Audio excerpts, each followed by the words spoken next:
Excellencies, distinguished delegates, good morning and welcome to the 8th session of the Committee on Environment and Development. We are pleased to inform you that this session is broadcasted via United Nations ESCAP YouTube channel and UN Web TV. Kindly note that simultaneous interpretation of the proceeding is provided for 4 official UN languages used at ESCAP. If you wish to make a country statement or stakeholder statement under respective agenda items, please contact the conference room officer behind me and they will provide the speaker request form. It is now my pleasure to give the floor to His Excellency, Mr. Aminata Yovoli, Ambassador of Fiji and Permanent Representative of ESCAP, who will be conducting the opening segment in his capacity as the Chair of Senior Official Segment of the 7th session of the Committee on Environment and Development held in 2022.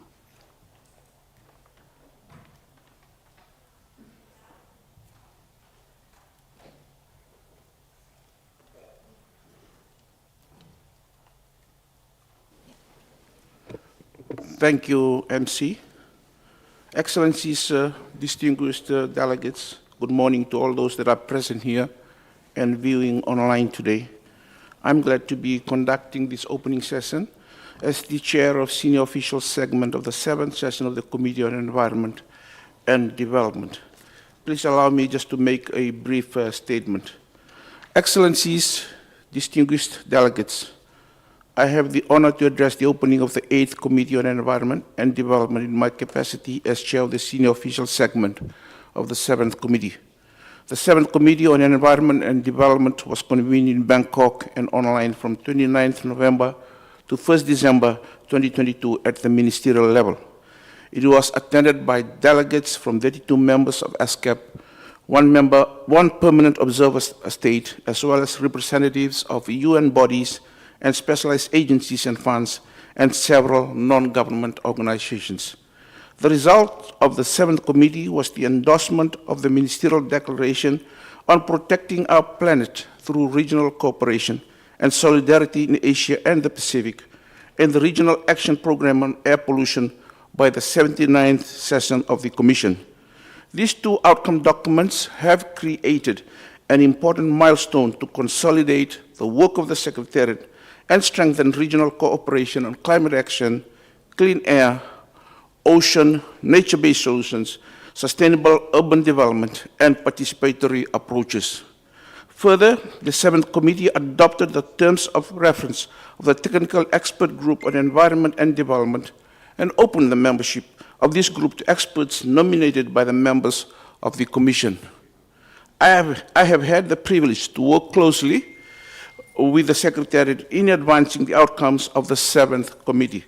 It is in the interest of the people we serve is to promote meaningful regional actions, a responsibility that I take very seriously. Recognizing the severity of the multidimensional development crisis that has evolved over the past few years, and coming from a small Pacific Island state, I would like to underline the opportunity provided by the 8th Committee to advance our cooperation and solidarity. I look forward to the results of our deliberations over the next few days, and I also look forward to working with the chair of this session of the committee and with you all. Now it is my pleasure to invite Ms. Amida Salcia Alice Jabana, Under Secretary General of the United Nations and Executive Secretary of ESCAP, to the podium to deliver her opening address.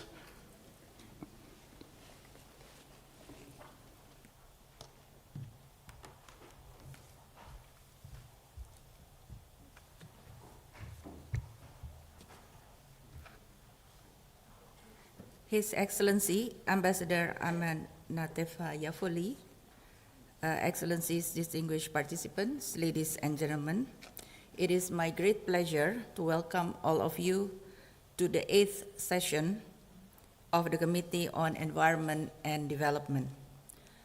2 years ago, the committee convened at the ministerial level and agreed on the declaration protecting our planet through regional cooperation and solidarity. This declaration not only highlighted the environmental challenges facing our region, but also provided a strong mandate for regional cooperation and the work of the Secretariat. We have been advancing this through our key thematic program areas: climate and clean air, nature for people, including protecting our oceans, cities for a sustainable future, and sustainability transitions. The committee also adopted the Regional Action Program on Air Pollution, the first region-wide plan to address air quality through specific areas of cooperation. This program is critical as over 50% of the population in our region breathes polluted air, and 25 of the world's most polluted cities are in Asia. The action program has also contributed to shaping a new global process for promoting regional cooperation with a new resolution of the UN Environment Assembly adopted in March. Building on the milestones set by your delegation 2 years ago, we expect this session to further develop and strengthen collaborative actions with a particular focus on urban contexts. Our region's growing urban population is expected to increase by 1 billion more residents in our cities and towns by 2050. The rapid and continuing urbanization has brought about mounting development pressures such as housing and infrastructure gaps. Many of the environmental and sustainability challenges we face are concentrated in urban areas, which are among the most vulnerable to climate change, affecting millions of livelihoods, thereby making the urban context crucial in addressing these challenges. Yet, cities are also at the forefront of innovation for sustainability, leading the way in adopting new technologies and sharing knowledge across borders. Given the profound and double-sided influence of cities, localizing global and national goals presents a significant opportunity to accelerate progress towards the SDGs. By translating the goals into relevant priorities within local contexts, we can harness the innovative capacity of cities and mobilize a broad range of stakeholders to confront the pressing environmental and development issues. This is especially vital in confronting the challenge of climate change. Our region is responsible for more than half of global greenhouse gas emission, with urban areas accounting for about 70% of this total. If we are to raise the ambition of the NDCs, action at all levels is critical, and financing low carbon transition in cities is essential. Likewise, addressing air quality requires the active engagement of administrations. Dense populations and concentrated air pollution are creating health and environmental crises across the region. Regional cooperation, including city-to-city exchanges and coordinated actions within shared airsheds, is essential to improving air quality. Promoting nature-based solutions in cities can deliver multiple benefits in mitigating heat island effects, air pollution, as well as greenhouse gases. When we focus on returning nature to cities, we can create healthier environments for millions of residents, save energy and water, support biodiversity, and reduce the risk of flooding, drought, and land subsidence.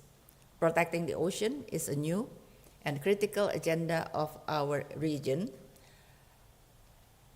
Home to two major oceans, the Pacific as well as the Indian Ocean, and several regional seas. Most of the marine debris and pollution currently flowing into the ocean is generated in urban areas, affecting marine ecosystems and livelihoods of coastal communities, as well as the carbon sink capacity of the ocean. Excellencies, distinguished delegates, ladies and gentlemen, this session of the committee is an opportunity for the region to strengthen regional cooperation at all levels of government. All of the action agendas before this committee call for broad participation and partnership of stakeholders, localizing the SDGs, enhancing the role of cities in national climate action, collaborating on water-related climate risks, mobilizing ocean-based climate action, as well as improving air quality management. To support regional cooperation for localized action, I'm very pleased to announce the launch of the Asia-Pacific SDG Localization Platform during this session, which will support national and local authorities to share and learn best practices from across the region. The recommendations and decisions made by the committee over the next 3 days will shape the region's development agenda and equip the Secretariat to more effectively harness regional cooperation. Together, we can build a low-carbon, resilient, as well as sustainable future. Thank you very much, and I wish you all a very productive as well as successful session. Thank you very much.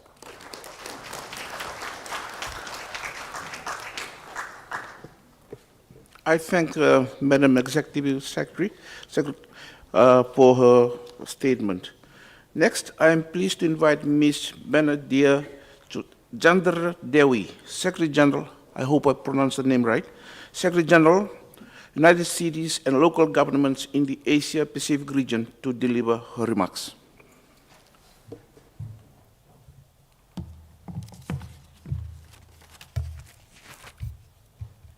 Excellencies, Ibu Armida Sasya Ali Sabana, Under Secretary General of the United Nations and Executive Secretary of UN ESCAP, Mr. Aminata Faye Yaufoli, Ambassador and Permanent Representative of Fiji to UN ESCAP, distinguished guests, ladies and gentlemen, very good morning.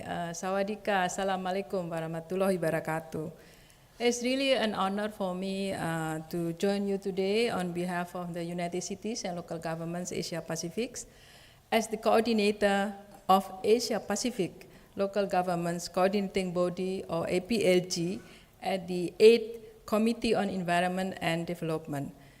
This event provides a crucial platform for promoting sustainable development and localization through regional cooperation, dialogue, and collaborative actions. I'm really privileged to stand alongside the esteemed leaders and partners from across the region gathered to discuss the critical environmental challenges, but also opportunities that face our nations, our planet, and of course our cities. At this crucial time, the discussion we are set to have over the coming days could not be more significant. The 8th Committee on Environment and Development of ESCAP builds regional cooperation and dialogue among national and local governments, civil society organizations, and development partners to address the pressing environmental and development challenges in this beloved Asia and the Pacific region. The 5 priority areas on our agenda, ranging from low carbon transition and air pollution to ocean protection and sustainable urbanization, are issues that demand coordinated, localized, and inclusive solutions. We are aware the mandate of the Committee on Environment and Development as a body bringing together 53 member states and 9 associate members of ESCAP provides a unique platform to strengthen the collaborations and cooperation and advance our collective actions. Local governments networks, such as UCLG ASPAC, we are fully committed to support this agenda. We emphasize the importance of building the capacity, skills, and resources of local governments to drive sustainable urban development and climate actions, strengthening multi-level governance and fostering multi-sector and multi-stakeholders collaboration through platforms like the SDGs localization platform that we just heard from Ibu Armida is a key to achieving these goals. In particular, localizing SDGs 3.0, NDC 3.0 is crucial for cities, which are both the source of emission and the home to population most at risk from climate impacts. But they also represent solutions. As economic centers, this make this NDC urban localization a priority to achieve tangible climate results. We are aware cities play a pivotal role in shaping the future of sustainable development, especially the efforts to address climate change, protect natural resources, and build resilient and inclusive society. Local governments are essential drivers in the localization efforts that needed to implement the 2030 Agenda for Sustainable Development and the Paris Agreement. UCAG ASPAC's role is dedicated to empowering cities and local governments across Asia and the Pacific in mainstreaming climate resilience, fostering multi-stakeholders partnerships, and advancing localized actions aligned with 2030 Agenda for Sustainable Development. Distinguished guests, ladies and gentlemen, as we deliberate on the challenges and priorities for localizing actions, let us remember that no city or country can meet these challenges alone. Our collective strength lies in our ability to collaborate across sectors, across borders, and across levels of governance. Peer-to-peer knowledge exchange, sharing best practices, and building the capacity of local leaders through partnership with organizations like UN ESCAP, UN Habitat, and initiatives such as the Asia Pacific Mayors Academy. These are essential to making local leaders champions on localization. I'm so happy to have Mayor Nikom Sintimarat here with us. The Pact for the Future emphasizes the need for deeper engagement of sub-national governments in UN intergovernmental processes. And we request ESCAP to intensify its efforts to involve local governments and other sub-national governments in these discussions to ensure more inclusive and effective solutions. We remain committed to working with partners and civil society, private sector, international organizations, including ESCAP, to drive forward impactful solutions for benefiting all. I look forward to the exchange of ideas and insight that we will emerge from this session and to identify new ways to strengthen multilateral cooperation and accelerate progress towards our shared goals for a sustainable future. Institutionalizing engagement, ensuring inclusivity through public participation, and leveraging voluntary local review, leveraging subnational local review can greatly enhance localization efforts and enhance regional cooperation for sustainable urban development. Thank you very much. Kamsahamnida. Thank you. I thank Ms. Benadia Jandaradewi for her inspirational remarks. I now welcome Ms. Angelica Anabiza, Senior Associate, Wadani Foundation Philippines, Movers Facilitator, and Mr. Prajesh Kanal, Sustainability and Child Rights Activist, Movers Ambassador, and YCAP Fellow, to deliver a statement on the outcome of the Asia Pacific Youth Development Forum, which was held yesterday. Please come up to the podium here. Thank you.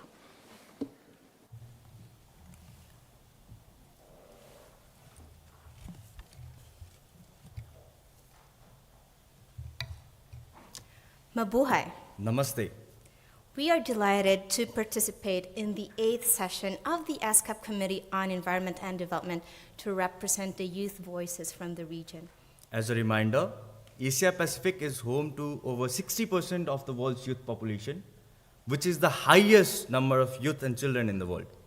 As the committee is expected to guide the Secretariat's strategies and actions, there is no other option but to consider the concerns of young people because we have the biggest stake.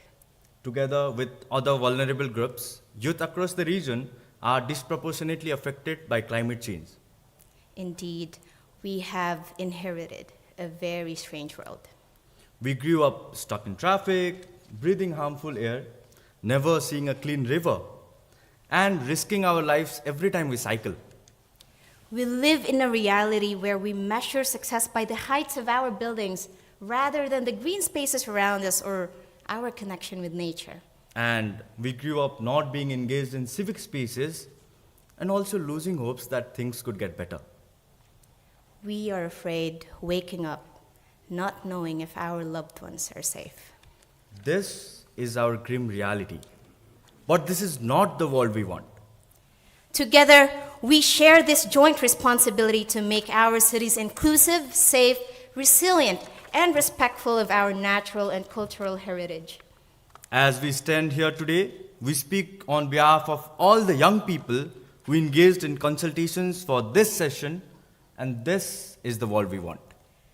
Building sustainable cities requires greater cooperation beyond borders and adherence to international networks and commitments.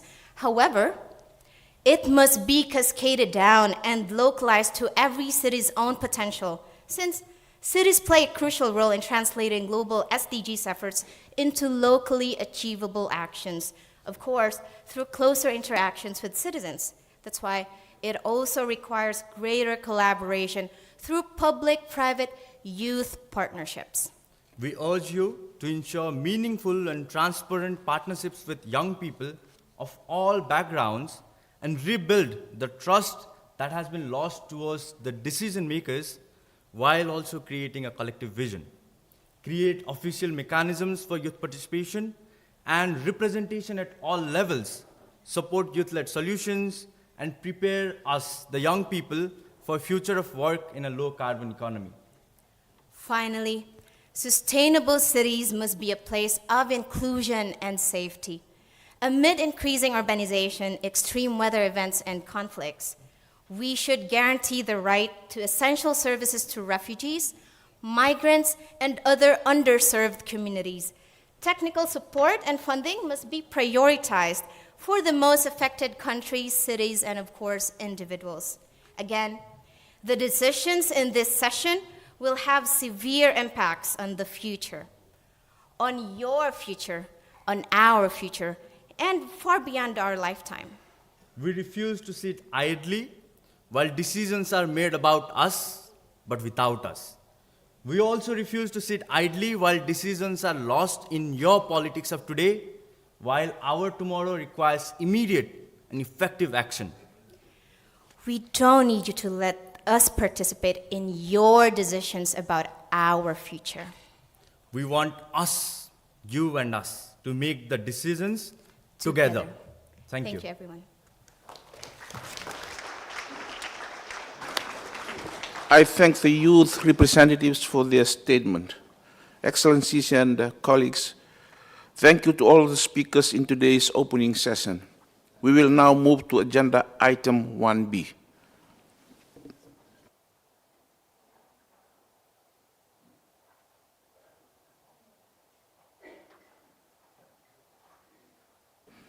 Excellencies, distinguished delegates, it is my pleasure to conduct the election of officers for the 8th session of the Committee on Environment and Development.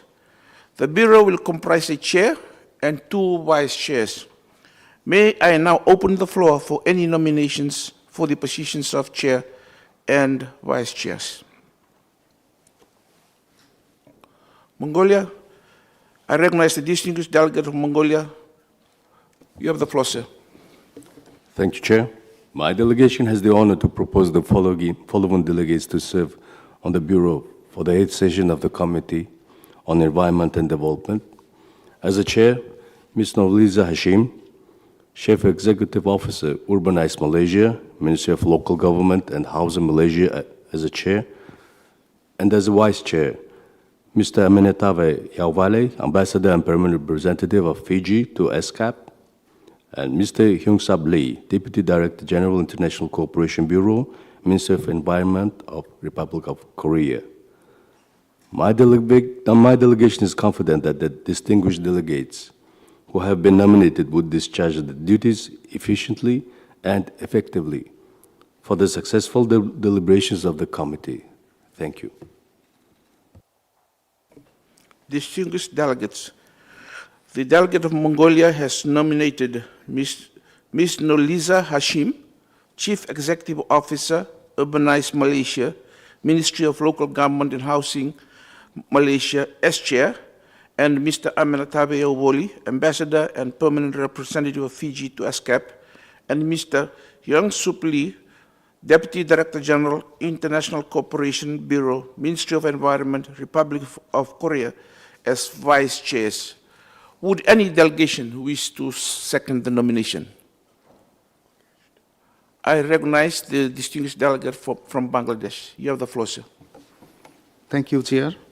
My delegation has the honor in seconding the nominations which have just been proposed by the distinguished delegate of Mongolia for the Bureau position for the 8th session of the Committee of Environment and Development. My delegation has the full confidence in the proposed Bureau in discharging their duties for a successful deliberation. Thank you very much. I thank the distinguished delegate of Bangladesh. Are there any other nominations for the Bureau of the Committee?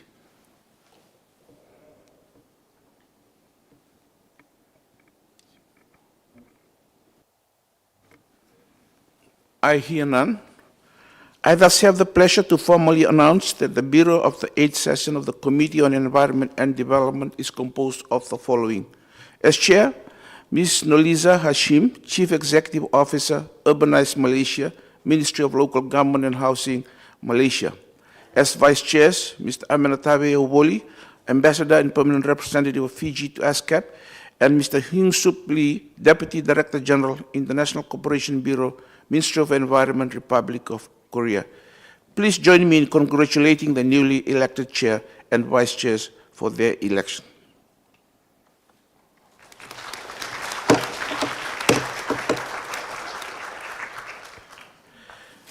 It is now my honor to invite Ms. Noliza Hashim, the Chair of the 8th session, to conduct this meeting from this point forward. Thank you.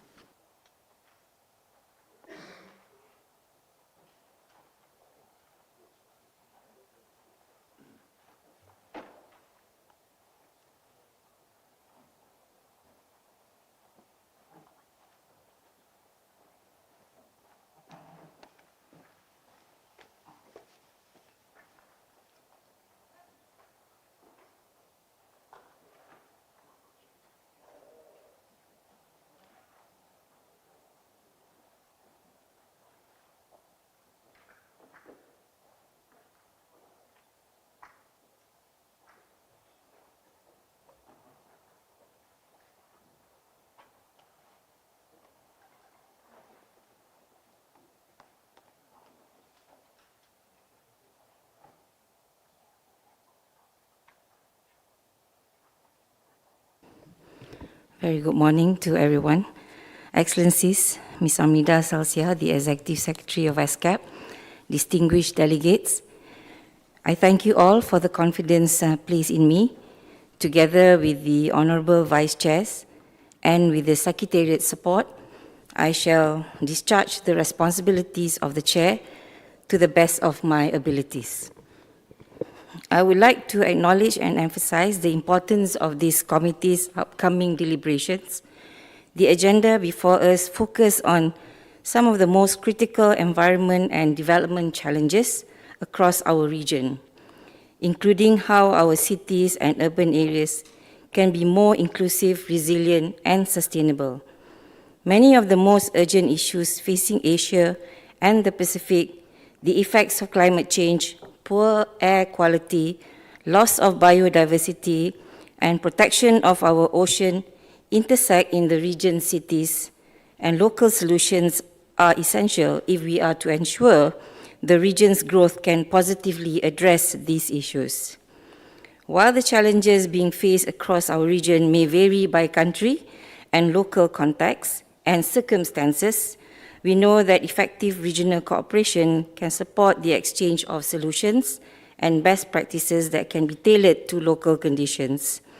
We know that partnerships among member states, subnational and local authorities, international organizations, academia, and research institutions and civil society, and an engaging stakeholders could help to accelerate much needed progress against the Sustainable Development Goals, including through localization to make the SDGs real in communities, large and small, across the region. I expect that these committees' deliberations will focus not only on the challenges, but the opportunities to accelerate action and make this session an important milestone through shared solutions and common initiatives. I look forward to proceeding in the spirit of collaboration and building consensus. Thank you very much for your confidence and your cooperation. Excellencies, distinguished delegates, let us now take up agenda item 1C, adoption of the agenda, as presented to you in document ESCAP/CED 8/1. Are there any comments on the agenda?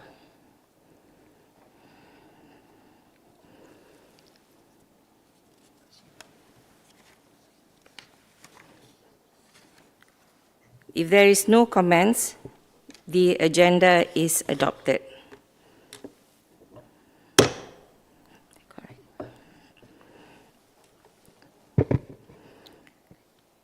Thank you. I take it that the agenda as contained in document ESCAP/CED 8/1 is adopted with no amendments, yeah? Just adopted in full. Thank you. So, Excellencies, distinguished delegates, regarding the report of the committee, only key decisions and recommendations made during the sessions will be captured and considered for adoption on the final day of this committee session. The pertinent draft decisions and recommendations will be discussed and considered under each agenda item, based on the analysis provided by the Secretariat in the pre-session document, and will consider any new drafts that may be proposed by Member States. The proceedings will be captured separately in the form of an account of proceedings and annexed to the report after the committee session. In this regard, on behalf of the Bureau, I would like to request all the delegations to carefully consider the proposed draft decisions and recommendations and to communicate any new text to the Secretariat in writing as soon as possible. By way of clarification, decisions of the committee pertain to those matters that fall within the remit of the committee's functions, while the recommendations pertain to those issues that must be brought to the attention of the committee. The draft report would be considered on the last day of the meeting on 18th October for its adoption, and the draft recommendation and decisions contained in it will be considered and agreed upon in principle under each relevant agenda item. Yep, so I now hand over the session to the MC. Okay, thank you very much, Chair. Before we move to Agenda 2, we will have a quick photo session, so there will be 2 photos. First, may I ask the speaker of the opening session to please stand in front of the chairs. And also invite the opening speakers to also be in the front. Following this, I will ask all of the participants to also stand up for a group photo, but after the first photo group.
May I please ask all the speakers to face the stage, and all of the participants please kindly stand up and come closer to the center of the stage.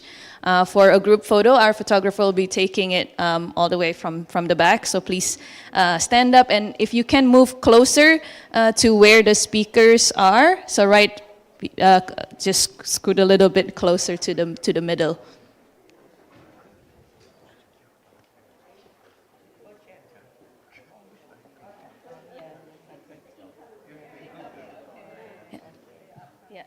In the middle, and then also in the back can stand up.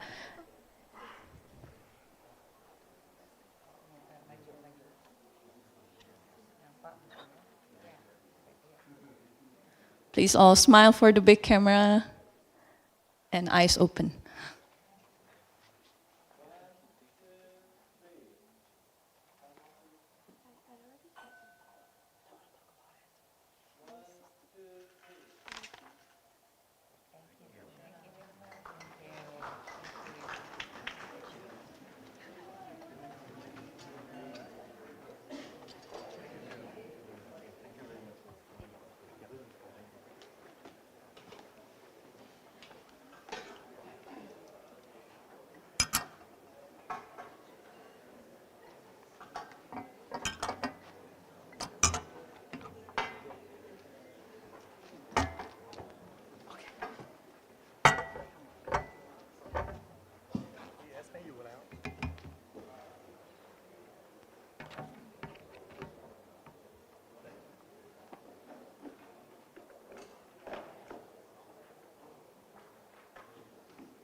We shall now proceed. Let us now take up agenda item 2, pursuing sustainable urban development to address regional environment and development crisis. The documents to support the discussions under this agenda item are ESCAP/CED 8/2 and in the morning, and ESCAP/CED 8/3 in the afternoon. To support the work of the committee under agenda item 2, there will be 2 roundtables addressing the substance of these documents. The first roundtable this morning will be comprising of 2 panel groups addressing document ESCAP/CED 8/2, and panel group A will address environmental concerns as they relate to sustainable urban development, and panel group B will address leveraging localization for sustainable urban development. A second roundtable under agenda item 2 will take place this afternoon and will address the content of document ESCAP/CED 8/3 with 1 panel group to address climate-sensitive urban development and innovative financing for cities. The first issue for consideration by the committee under agenda item 2 is documented in section 3 of ESCAP/CED 8/2, which proposes 1 draft decision for adoption by the committee.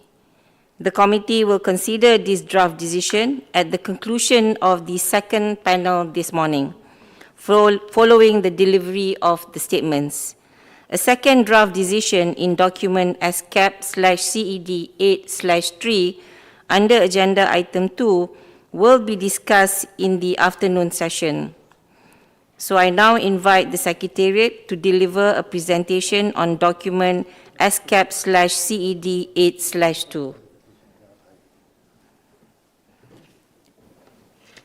Thank you, Chair. Excellencies, distinguished guests, this presentation provides an overview of the background document ESCAP/CED 8/2 entitled Cities at the Forefront of Regional Environment and Development Challenges. This background document outlines the regional environmental and development challenges, focusing on converging climate and environmental crises. It emphasizes the role of cities in leading transitions towards global development goals, advocating for low-carbon urban development, clean air, nature and ocean-based climate solutions, and environmental human rights. The document also highlights the importance of localization, strengthening partnerships, and multi-stakeholder platforms to address these challenges more effectively and sustainably.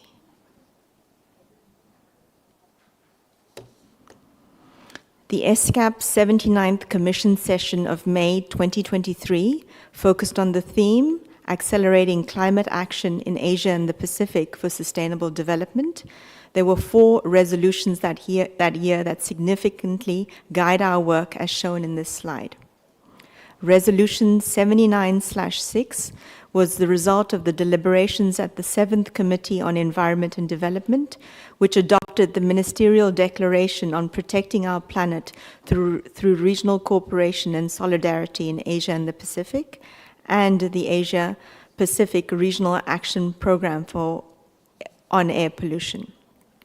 This document focuses on ESCAP Resolution 79/7 on advancing regional cooperation for sustainable urban development and localization of the Sustainable Development Goals in Asia and the Pacific. By 2050, the urban population in the Asia and Pacific region is projected to increase by over 1 billion, reaching a total of 3.5 billion.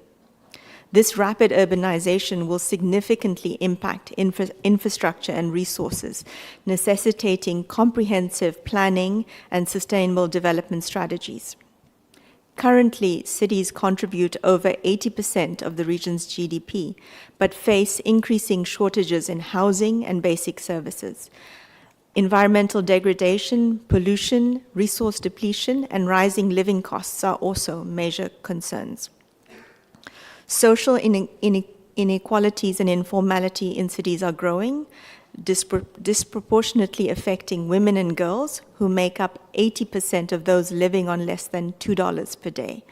And addressing these disparities is essential for inclusive and equitable urban development. Climate change impacts are also intensifying, with up to 1.5 billion urban dwellers expected to face rising temperatures and energy demands by 2080. And cities must develop robust adaptation and mitigation strategies to address these challenges effectively. 65% of the Sustainable Development Goal targets need to be achieved locally, and this underscores the importance of localized solutions and regional cooperation to meet these critical targets. Overall, urban growth presents opportunities and challenges, and addressing these issues requires localized solutions and regional cooperation. So cities in the Asia and Pacific region are significant contributors to global greenhouse gas emissions, accounting for over 55% of global emissions, with more than 70% originating from urban areas. These cities are also increasingly affected by climate change impacts, such as extreme weather events and natural disasters, and face significant challenges in balancing mitigation and adaptation strategies. Despite commitments from 43 countries towards carbon neutrality, robust adaptation strategies are lacking, leaving many cities at high risk of environmental harm and economic losses. Clean air remains a critical challenge, with the 25 most polluted cities in the world located in Asia and the Pacific, far exceed WHO's guidelines and pose several severe health risks. Efforts to mitigate pollution have been insufficient, necessitating comprehensive airshed policies and collaborative strategies for transboundary pollution management, highlighting the importance of the Regional Action Program on Air Pollution. Cities are also major resource consumers, accounting for 70 to 75% of global resource use, necessitating the sustainable management of water, energy, food, and waste through resource efficiency and a circular economy approach.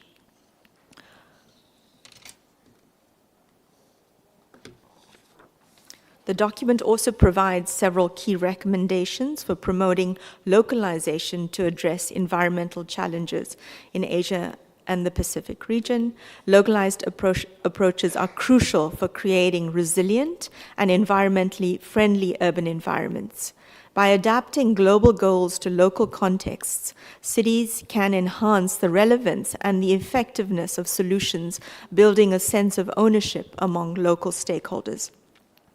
Compact mixed-use urban development and smart urban mobility planning can minimize environmental degradation and improve quality of life for all. Scaling up climate action and leveraging urban planning strategies are essential for mitigating emissions and adapting to climate change impacts.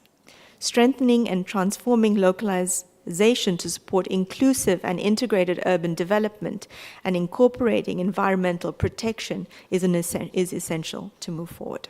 And utilizing urban airsheds and science-based local action plans to improve air pollution and promoting nature-based solutions are also vital for building climate resilience and healthy and livable cities.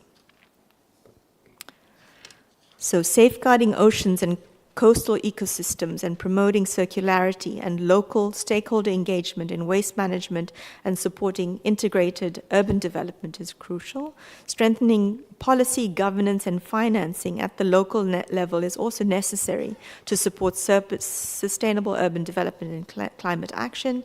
And integrated urban development should also focus on key transitions such as energy access and climate change to enhance city systems and protect the environment. Overall, institutionalizing engagement and ensuring inclusivity through public participation and leveraging voluntary local reviews will advance sustainable development and the localization of the sustainable development goals in the region. In terms of issues for consideration, the Committee on Environment and Development may wish to identify activities and programs that support sustainable development in relation to low carbon development, clean air, nature-based solutions, and capacity building to minimize the impact of urbanization on the environment and provide guidance to the Secretariat with regard to their implementation. And there is also one decision for consideration. There's one decision for the Committee on Environment and Development to take note of, as presented in the slide, which highlights the need for the localization to enhance sustainable development and encourages member states to enhance their national and regional cooperation efforts to support the localization of the Sustainable Development Goals. This brings me to the end of my presentation. Thank you very much, and I hand over to you, Chair. Thank you, Secretariat, for your comprehensive presentation. Now I wish to invite the moderator for our first panel, Ms. Bernadia Chandra Dewi, Secretary General, United Cities and Local Government of Asia Pacific Chapter, to take the floor and begin the roundtable with the distinguished panelists. Moderator, I now hand this to you. Thank you, Chair, and good morning once again. Let me now invite panelists for this roundtable discussion. Let me invite Ms. Marion Mulligan McFadden, Principal Deputy Assistant, Secretary for Community Planning and Development, United States Department of Housing and Urban Development. Next, Mr. Suvasish Das, Director, Land and Development Office, Minister of Housing and Urban Affairs of India. Welcome. Let me now invite Ms. Yumi Yasusa, Deputy Director, Environmental Management Bureau, Environmental Management Division, Ministry of Environment of Japan. Ohayou gozaimasu. Let me now invite Mr. Srinivasa Popuri, Chief of UN Habitat's Bangkok Program Office. We have only less than 20 minutes for this roundtable discussion.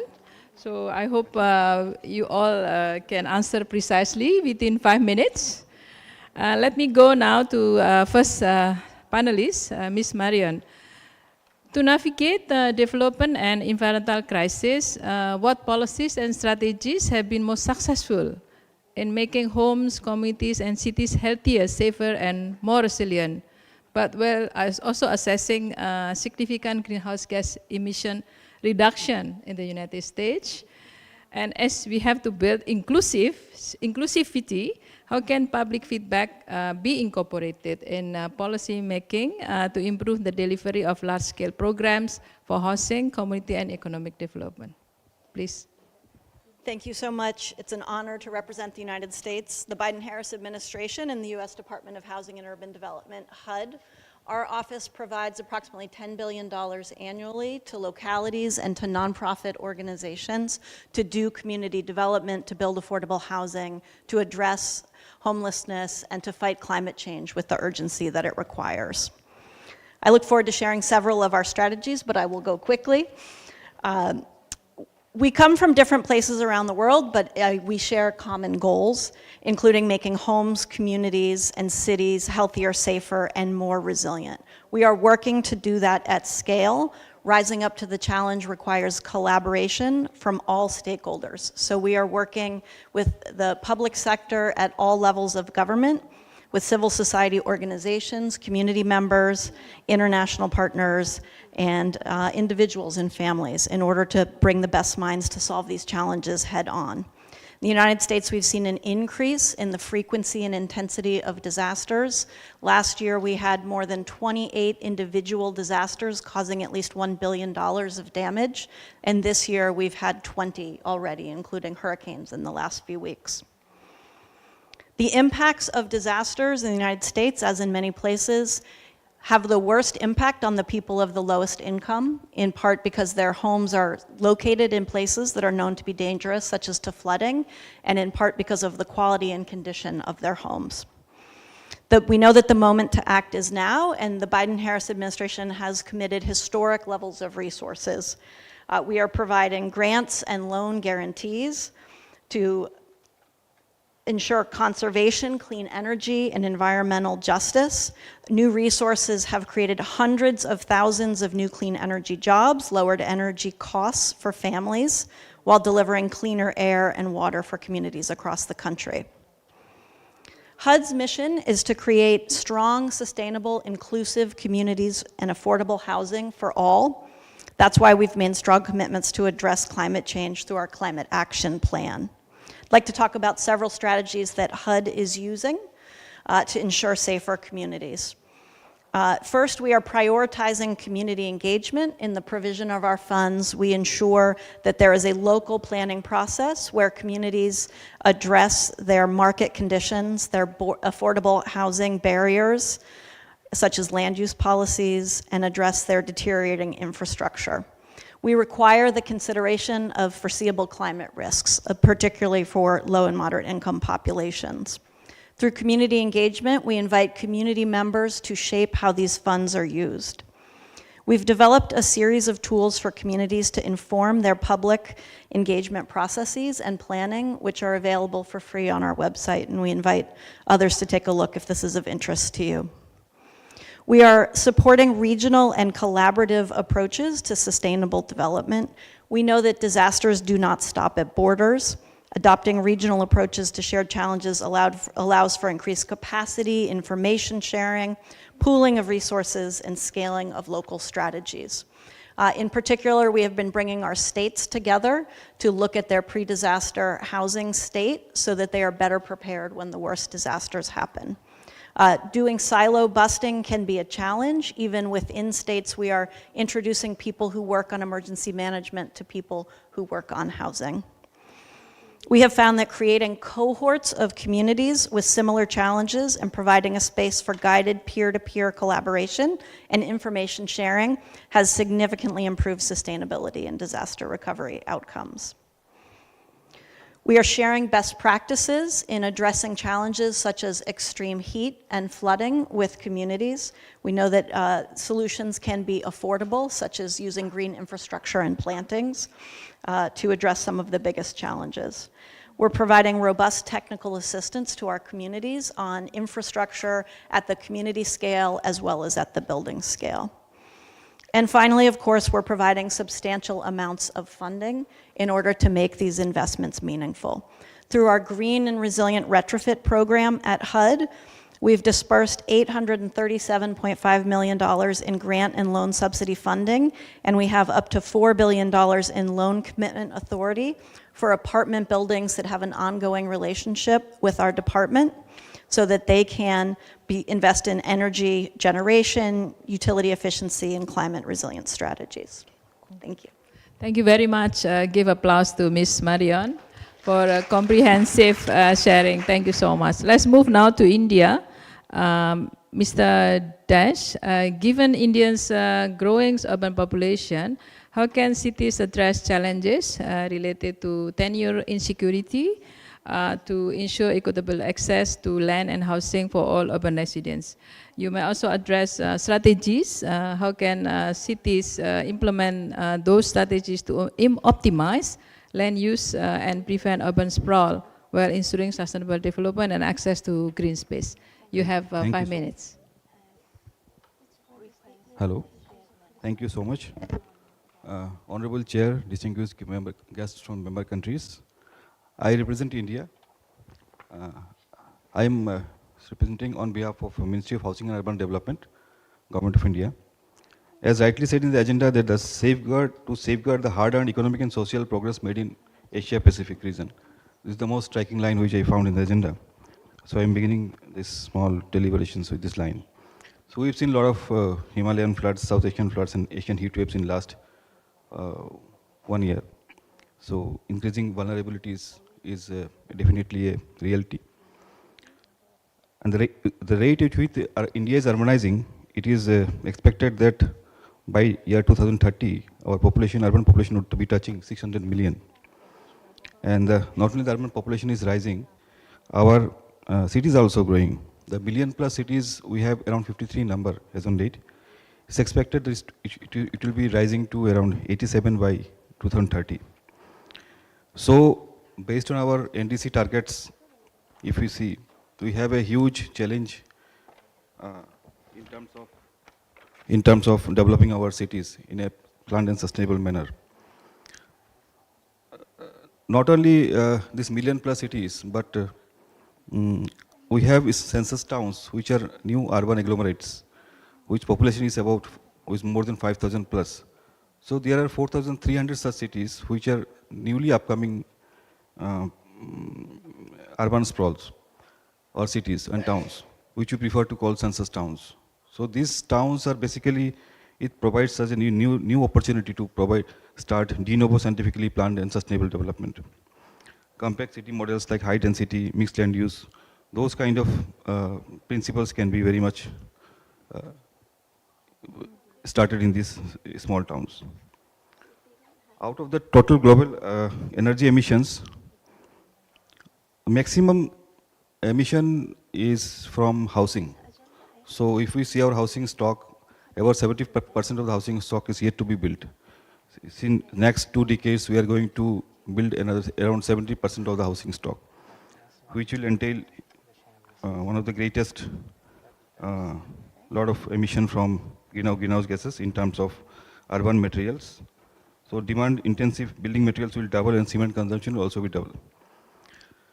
Looking at this scenario, Government of India in June 2014 we launched a very massive urban housing program, which is known as Pradhan Mantri Awas Yojana.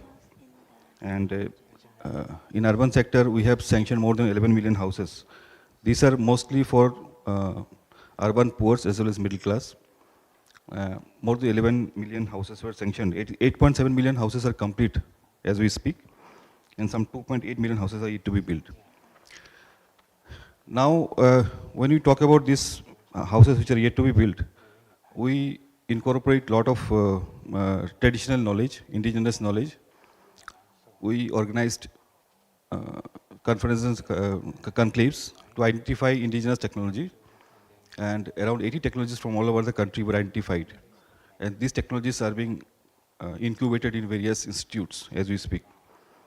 So, to showcase the use of alternative building technologies which are modern, which are resilient, disaster resilient, and which are low carbon embodied material, we have organized one global housing technology challenge where some 54 technologists participated from all over the world. Out of that, we selected 6 of them. And then we started those houses as some 1,000 houses in each technology in each city. So altogether, in 6 cities, we have such lighthouse projects, we call them.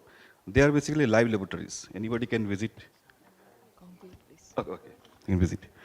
And so these are one of the, before I end I would like to focus on few things, which is very essential, that we have to focus on peripheralization, reducing the peripheralization of the cities, one thing, and then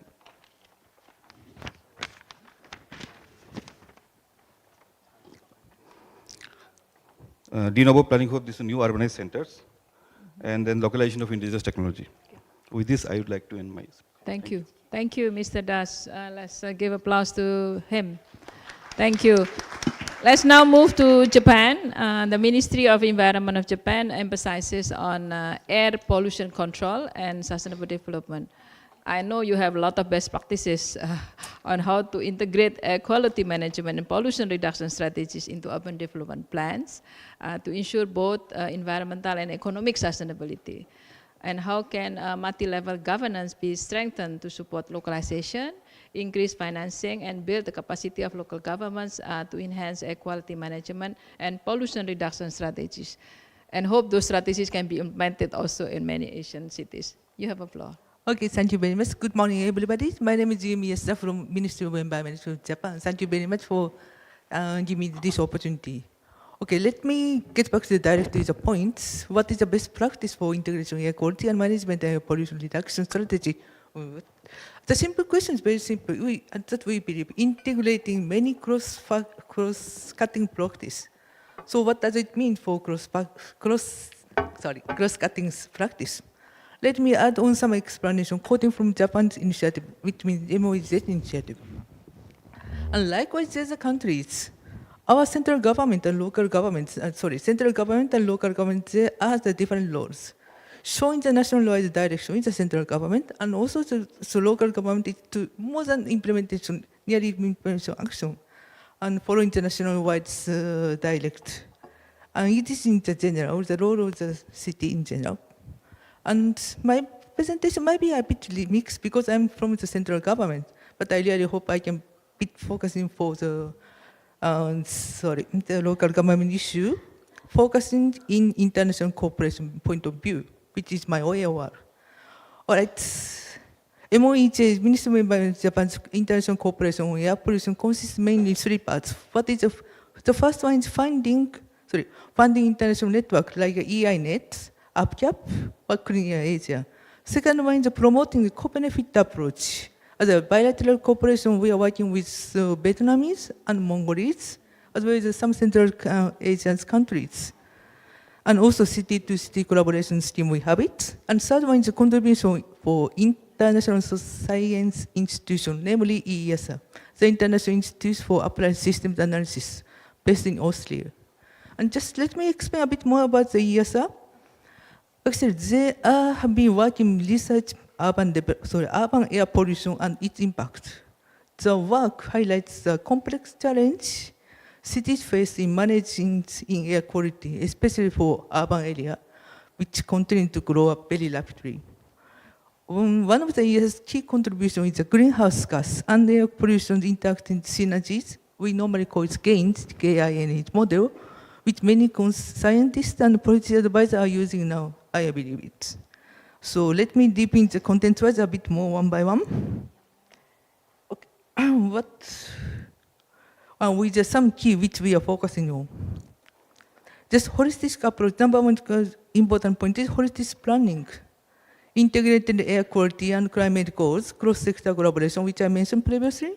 And number 2, data-driven decision-making stage, using advanced model tools like GAINS, ESA, or basement line and scenario analysis. By the way, so about this basement and scenario analysis needs a reliable data. Let me ask everybody, so how many of you are assuring your country has enough proper, accurate data regarding the air quality in national-wide? In Japan, there is a 1,800 average for air quality monitoring station nationwide. However, we still seeking the better way to maintain the current quality of data. We need to think cost effective as well, because air quality station is quite relatively very expensive one for procuring one and also maintaining. And understanding some country doesn't like it. However, so we believe that utilization of the low-cost sensor, LCS, seems to be the one of the best possible solution in future in generally. And time is passing by. Last time it was not so accurate, but technology innovation is now make it very improved in general. And also mentioning about the quality monitoring alternative way like satellite data, how to utilize in compliant manner with land monitoring data will be one of the issues, and which lead to our colleague from the Republic of Korea and also United States. Can you please conclude? Okay, fine. And policy and regulations, infrastructure for green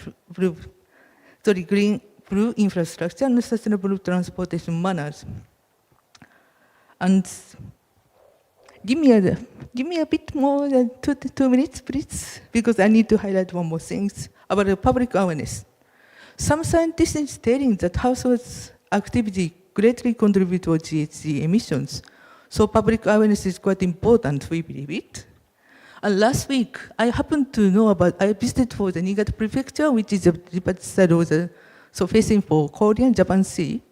They have a very interesting initiative, which means every spring, the prefecture level calls the volunteer participation from their cities to distribution a pot of the cucumbers. And this cucumber has many leaves and grew very quickly, and creating natural sunshade for houses. After a couple of months, they counted how many cucumbers they growing, and the winner city is awarded. And the point is, this is not farmer competition, but a way citizens to know what is important for the climate change, for changing daily behaviors. Pay more, little more attention about the environment. Thank you. Yeah. All right. Thank you very much. Okay, one more thing, Yes, if you allow me. Very short. Thank you very much, very short. And so just let me touch about the advancement of the cooperation. We believe the LAPA platform, designed by ESCAP, is going to be launched very quickly within this fiscal year, couple of years. And I understand it is quite important for all of us to have this kind of things. Who is doing how much and where and when. And it is quite important to avoid the duplication and planning synergist approach. And also the lastly, and APCAP, Asia Pacific Clean Air, Asia Pacific Clean Air approach, APCAP program, they're also going to launch to have the strength in their role in future. And for everybody's information, tomorrow's side events, they're going to have the side events, and I'm sure everybody will be welcome. Coffee and tea will be served. Thank you. Thank you. Thank you very much. Big applause to Ms. Yumi Sasusa. Our last panelist, you only have a very few minutes. So UN Habitat, our dear friend Srinivasa Popuri, localizing solution to tackle the impact of rapid urbanization and environmental challenges is crucial for sustainable urban development. So what supports do national and local governments require to accelerate these localizations efforts that contribute both climate action and sustainable urban development, not see as partial things? Please, you have a Great, thank you. Thank you, Ibu Bernardia. And first, let me congratulate Ibu Nurliza for becoming the chair. And thanks, Bernardia. We from Habitat, we are quite honored to join the forces with ESCAP in terms of providing policy guidance, technical assistance, and also the capacity building for the member states in the region. I think, the very reason that most of you, all the member states here, have chosen the 81st session theme as urbanization and climate action is a clear recognition of why urbanization has become so mega trend. So And let me give you two relevant facts. I think Sanjay this morning has given an excellent and elaborate presentation about the facts about urbanization. I think the most important thing is about 80% of what the whole national economies, the GDPs, are being generated by these urban centers and cities on one side. On the other side, we have close to 80% of energy and other consumables are also consumed by the same cities. And they also produce close to 80% of our contributions to 70 to 80% of the contribution to the global waste generation from the cities in Asia Pacific. At the same time, as Yumi-san was mentioning, our cities in Asia Pacific also contribute almost 70% of the greenhouse gases, right? Now, with all this plethora of challenges, we feel there are also a lot of opportunities. We know that the cities are engines of growth, and there are also places of opportunities for many. But if you guide this whole process of urbanization in a positive way, in a guided way, we feel that they generate this positive contribution to the national economic development. And the other way is basically all the chaos that this morning the youth icons, the ambassadors has talked about, the pollution, all forms of pollution, the land, the water, the air, and the kind of social exclusion that many of the cities are facing today. So I got a warning. Let me be very short. I think all of us have global frameworks, the Agenda 2030, the New Urban Agenda, the Paris Climate Change Declaration. So what we need for the member states is also to have that national frameworks, which many of the the countries are having it. But to build on the existing capacities and the great efforts that these countries are doing, I think most of the international entities and the think tank and the civil society, we must support these countries in terms of bringing those best practices from the international and also the region on the multi-level governance. This is the first and foremost, the collaboration and the coordination at every level, at horizontal and also vertical level. So yesterday we talked about good governance. So we clearly see this is going to be quite pivotal if you want to trickle down those goals that you all have set up at the global level, bringing them to national level and empowering those local authorities by giving that opportunities to contribute.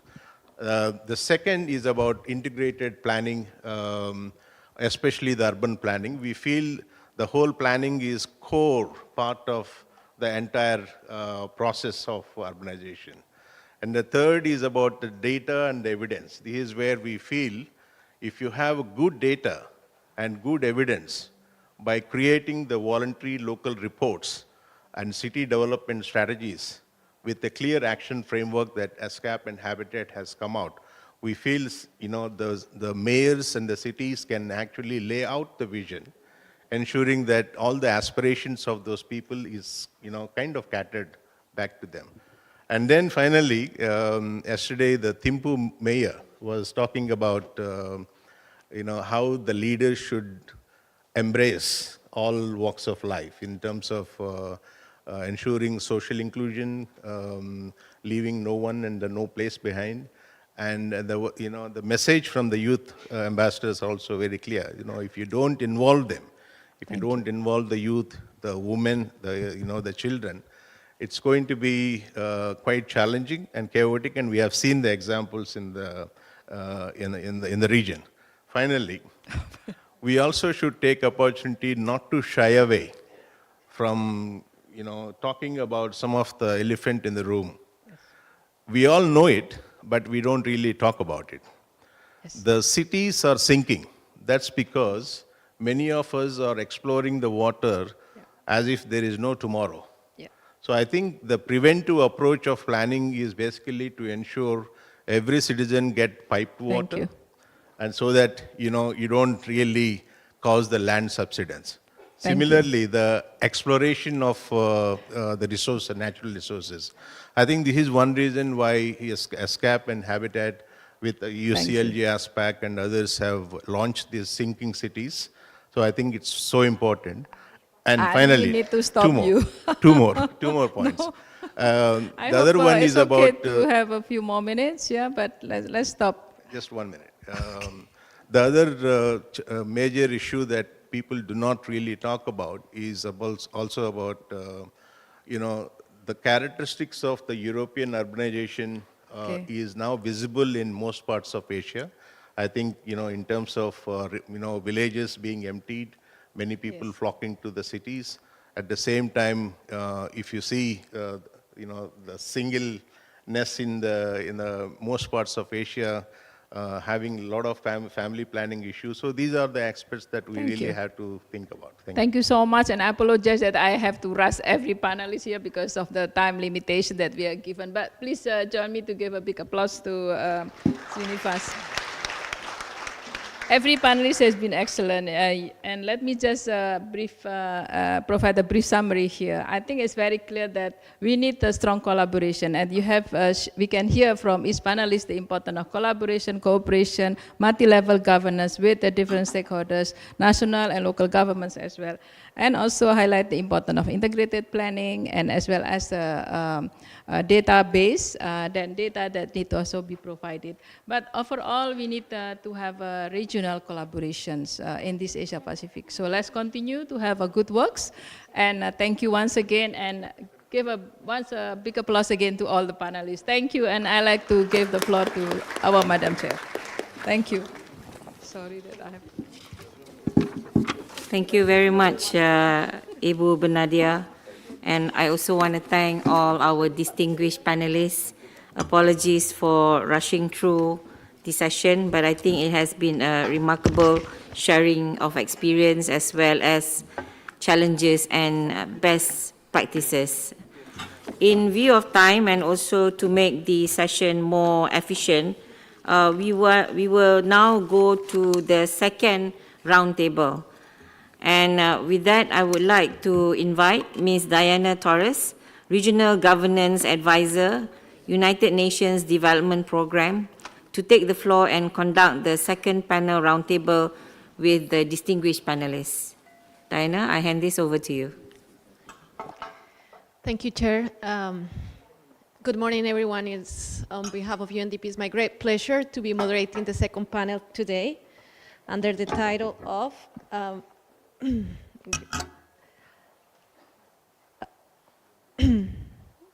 Leveraging Localization Efforts for Sustainable Development. I will now call the panelists of the session today, of the roundtable, to come and join me here for the roundtable. Mr. Kanop Kechar, Mayor of Nakhon Si Thammarat in Thailand. Please join me here. Thank you. Sawadee-ka. Mrs. Rumani Aungsakul, representative from the Australian Embassy.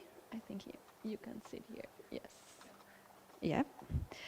Mr. Yatsuka Kataoka, Institute for Global Environmental Strategies. And we have a fourth panelist that is joining us online and has sent us a video message, who is Ms. Bananseng Saifoksi. Sorry, apologies for my pronunciation. I didn't get that right, is the Deputy Director General of the Department of Housing and Urban Planning of the Ministry of Public Works and Transport from Lao PDR. So following the similar methodology of the previous roundtable, we have around 20 minutes, and each panelist will have 5 minutes to respond to your questions. And I really hope I don't need to rush you again.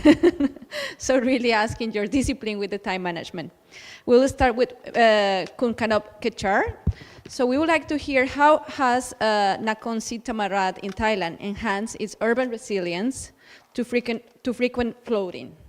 What strategies can be employed to integrate waste management and environmental education initiatives into the city's broader sustainable development goals, ensuring that these efforts contribute to long-term urban resilience and sustainability? Thank you so much. Okay, thank you for having me. Ladies and gentlemen, today I will share with you how our city and the people working together to overcome frequent flooding by using a smartphone, a local knowledge, and people collaboration. Our city is in the southern of Thailand. It's a medium-sized city with a population of 120,000, with a city budget of 35 million US dollars. So it's just a typical city, very similar to cities around the world. So hopefully our experience can be shared and used by our neighbor cities. Our cities has frequent flooding, with flooding damage up to 6 million US dollars in 2020. During rainy season, water will flow from the mountain and flood the city before gradually drain out through the city canals. In 2020, the city and the people worked together and implement 2 projects that transform the city and eliminate the flooding problem completely. How did we do it? The first project is a people collaboration. We implement a smart city platform using a generic smartphone that most residents use in a day-to-day basis. The platform connects people to the city workers directly and eliminate top-down process of the city, the old traditional way.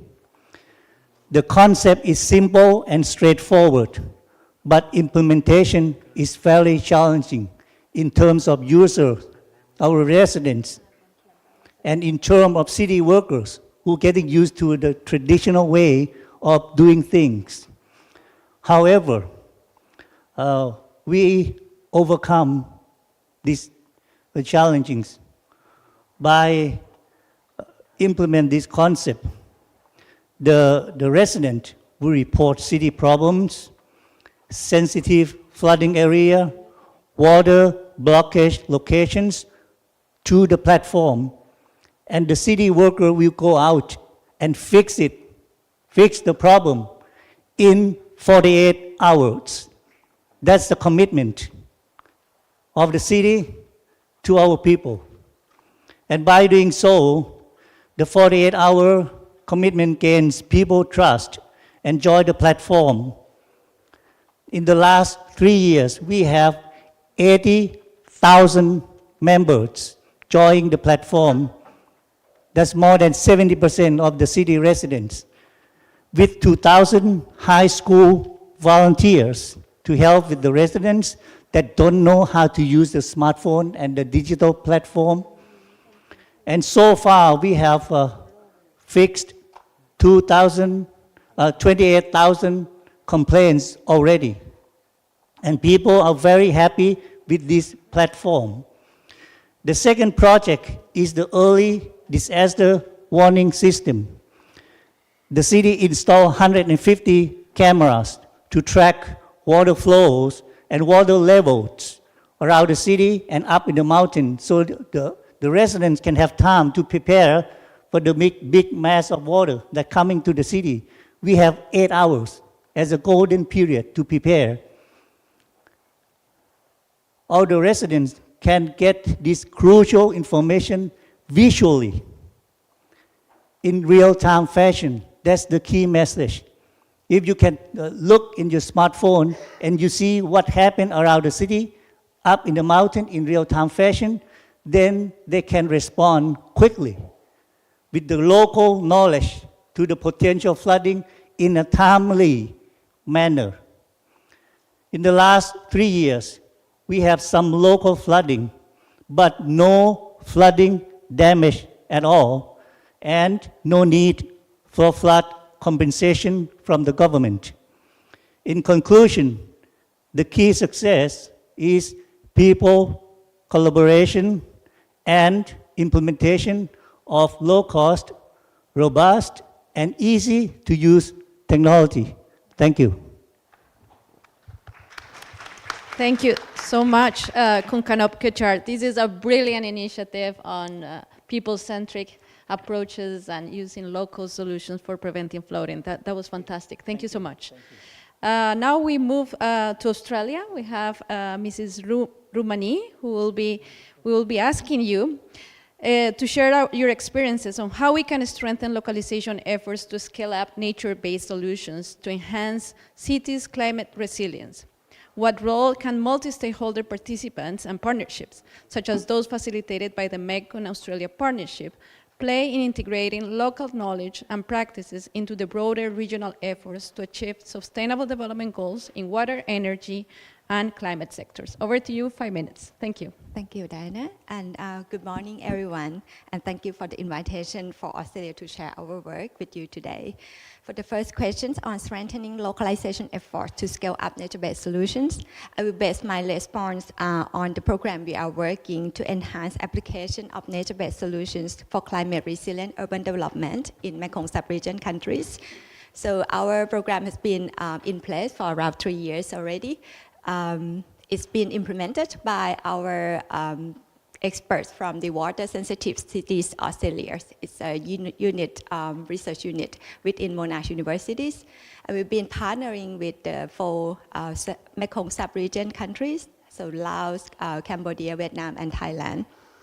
2 points I would like to share that we think is very important to scale up the initiatives such as nature-based solutions.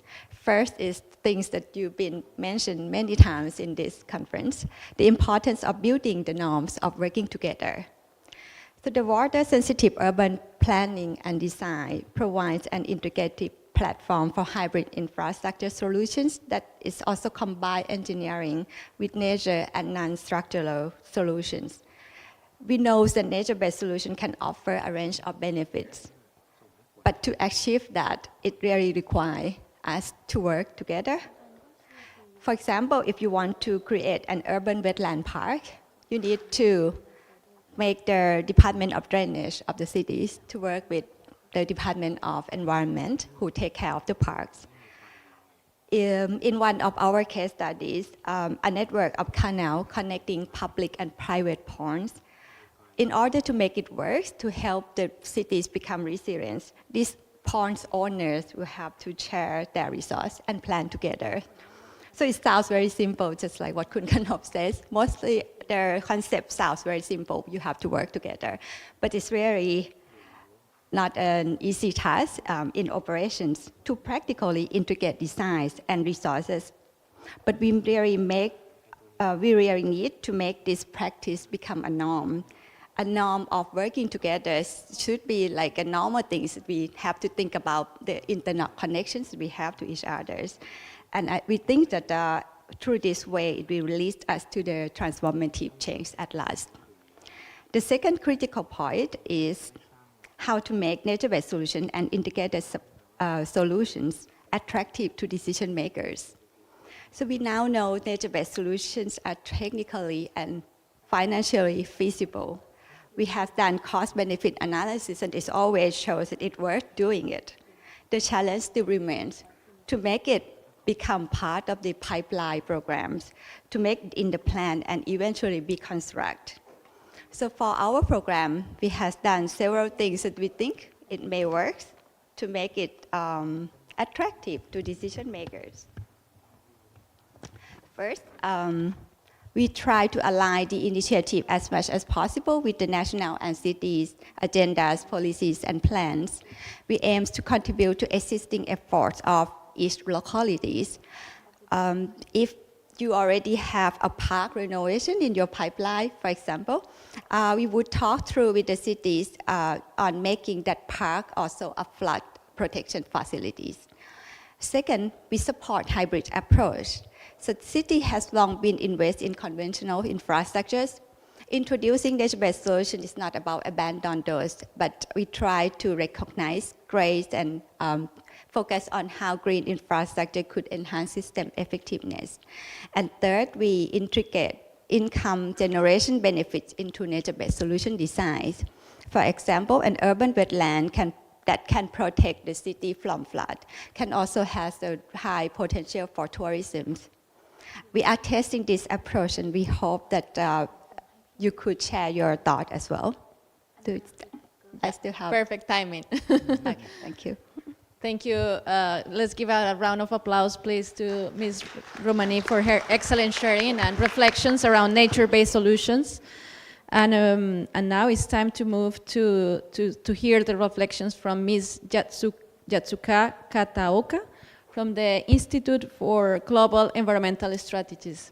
So thank you so much. The question for you will be, based on the Institute's pioneer research on voluntary local reviews, how can local governments leverage VLRs to enhance community engagement and drive localized solutions for achieving the SDGs? What role can regional networks play in supporting local governments to share best practices and innovations identified through VLRs, thereby accelerating progress to achieving the SDGs? Over to you. Thank you so much for 5 minutes intervention. Okay.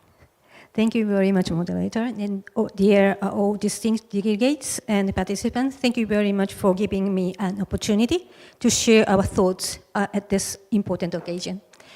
The Institute for Global Environment Strategy, IJAS, has been actively promoted voluntary local reviews, VLRs, of the SDG since 2018. The year marked a significant milestone in the international VLR movement. As for VLR reports, including 3 Japanese local governments, were presented for the first time at the United Nations High-Level Political Forum in New York. Also, the IJAS Bangkok office supported the voluntary local process of Inakonsi Tamarat. Okay, and then, yes, and then voluntary local review is not a mere report of the SDG progress at the local level.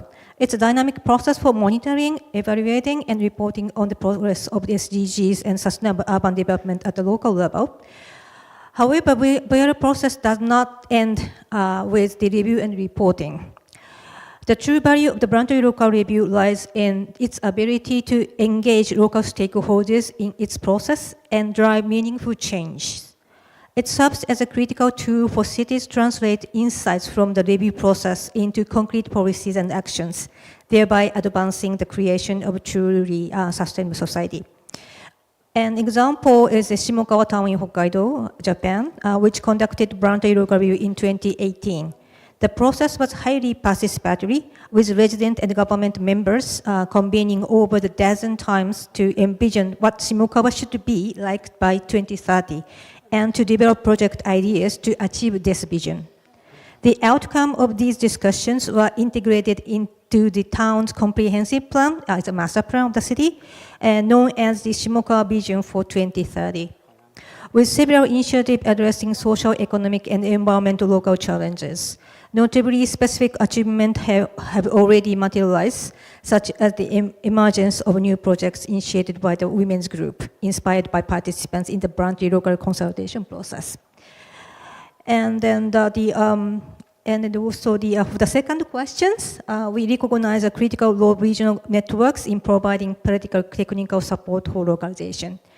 The AGMS Pacific Mayors Academy, which ESCAP launched in 2019, and IJAS has been involved in the faculty member, is instrumental in fostering the political leadership needed localization, custom development, and other goals effectively. IJAS supported the voluntary local process in West Java, Indonesia, with the lead of ESCAP and UCL's ASPAC, and now in Santa Rosa, Philippines, in collaboration with ESCAP and other relevant organizations. In partnership with UCLG ASPAC, IJAS will host an online voluntary local review workshop next month, which aims to enhance capacity of local governments in the region. This workshop will not only provide technical guidance on conducting voluntary local reviews, but also facilitate the exchange of experiences across the countries. We consider another role of the region network as connecting local actions with those at national level. For example, information, data, and other related facts explored through voluntary local process could be used for the implementing and reporting national actions. As such, we firmly believe that organic collaboration among organizations dedicated to the promoting localization of sustainable development agenda in this region is critical to driving meaningful progress. Lastly, I would like to emphasize that SDG localization could be a driving force for the transformation of the society. It can dedicate itself to addressing critical global challenges we are facing, such as climate change, biodiversity, loss, environmental pollution, and enhancement of the human security and well-being. And the Voluntary Local Review, VLR, can be a tool to enhance local transformation.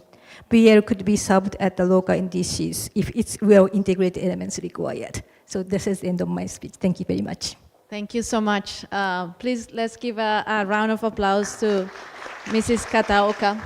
I think your presentation excellent highlights the importance of leveraging the VLRs as a tool and as a platform from bringing together a whole of government, a whole of society approach and supporting SDG localization. Thank you so much. And last but not least, Mrs. Banaseng Saifo from Lao PDR has sent a video message that we will now get ready to listen to.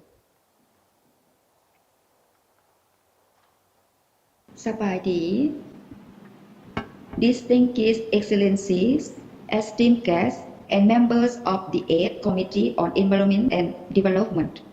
It is a privilege to address to you today, even if virtually, as we gather to discuss vital issues concerning the localization of the Sustainable Development Goals in Lao PDR. Lao PDR is at a pivotal moment with the development of its national smart city strategy. This strategy has the potential to significantly enhance urban resilience and environmental sustainability. However, effective localization is key.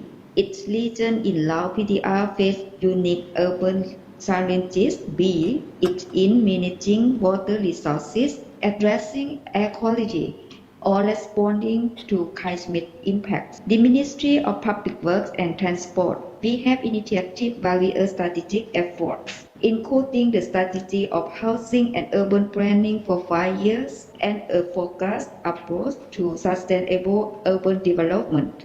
These initiatives are coordinated with our overseeing goal of empowering citizens, particularly of enabling them to take central roles in urban management. This ensures that our cities are resilient to climate change and foster a prosperous urban environment. The implementation of Lao PDR's Housing and Urban Planning Strategy commenced last year, guided by the new urban agenda established by the United Nations. Our initiative to enhance urban management, address urban challenges with modern, universal solutions, and improve access to essential urban service will contribute to building cities that are resilient to the impacts of climate change, ready to embrace new opportunities and challenges, particularly for vulnerable groups. To address these regional disparities, it is crucial to tailor smart city initiative to local contexts. This means engaging with communities to understand their specific needs and leveraging local knowledge. Collaboration with local governments and stakeholders will ensure that strategies are not only relevant but also practical and effective. Moreover, integrating climate resilience measures within the smart city frameworks, such as green infrastructure, renewable energy solutions, and sustainable transportation systems, will directly contribute to environmental sustainability while enhancing the quality of life for residents. Turning to our second question, the use of GIS-based open data platforms such as the Vientiane Integrated Information System is transformative in urban planning and development. These platforms serve as vital tools for fostering transparency, accountability, and inclusivity in the decision-making process. By providing accessible and real-time data, GIS platforms empower community to engage meaningfully in urban planning. This is especially crucial in ensuring that the voice of marginalized groups are heard and considered. For instance, Local residents can share their insight on urban challenges, helping planners make informed decisions that reflect the community's needs and aspirations. Furthermore, data-driven approaches can facilitate better resource allocation, enabling cities to prioritize projects that enhance resilience and sustainability. When communities are involved and informed, we can build stronger, more adaptive urban environment. In conclusion, as we move forward with the localization of the Sustainable Development Goals in Lao PDR, let us embrace innovative strategies that address the distinct urban strategies we face by effectively localizing our national smart city strategy and harnessing the power of GIS-based platforms. We can foster an inclusive, resilient, and sustainable future for all citizens of Lao PDR. Thank you for your attention, and I look forward to our continued collaboration in these important efforts. Thank you very much. ขอบใจหลายๆ Thank you.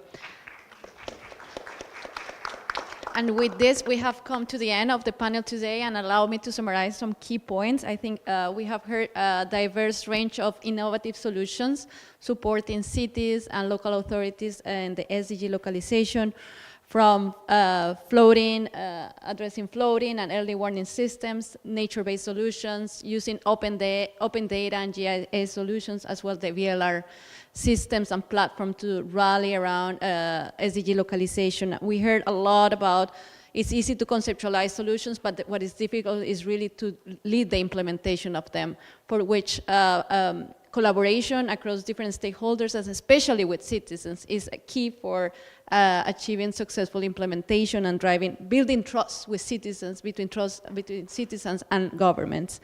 We also heard the importance of really working with citizens on education, civic education, so they can engage and utilize the solutions that are being designed together with them to address some of these complex challenges.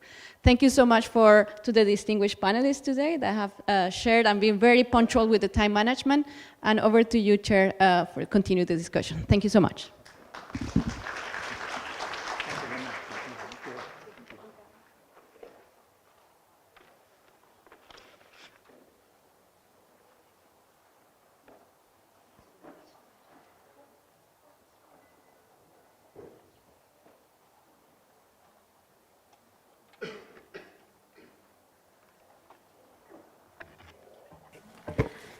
Thank you. Thank you to the moderators and also to our distinguished roundtable panelists for the very insightful sharing, as well as innovative solutions, best practices, and local actions. I congratulate all of you. Excellencies, distinguished delegates, we will now open the floor for roundtable interventions from the floor. I kindly ask the delegates and participants to focus your interventions on the issues raised during the two panel presentations. Time for delivering formal country statements will be allocated after the conclusion of the roundtable discussion later this morning, as well as in the afternoon sessions of this agenda item. I now invite any interventions from the distinguished delegates, and we have about 30 minutes for this session. The floor is open.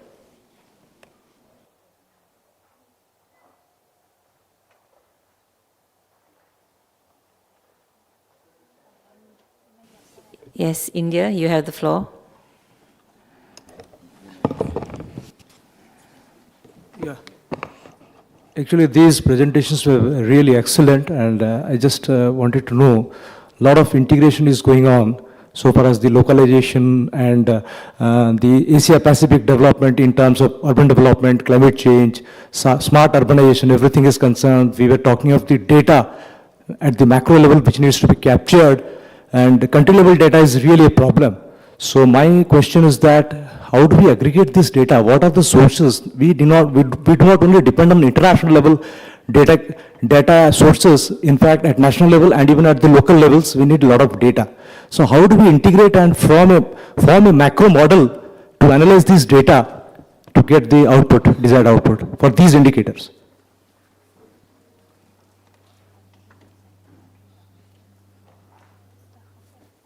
Thank you, India. I think in both two panel sessions that we had earlier, both panels actually addressed the importance of data.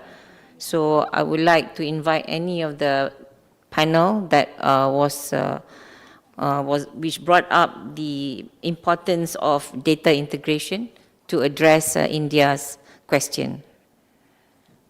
Anyone from the two panel sessions just now? I believe we have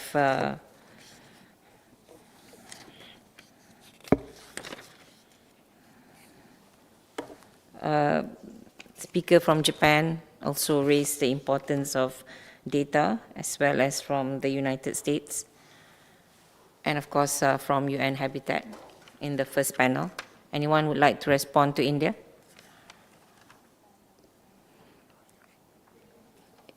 Or the moderators, if they would like to respond.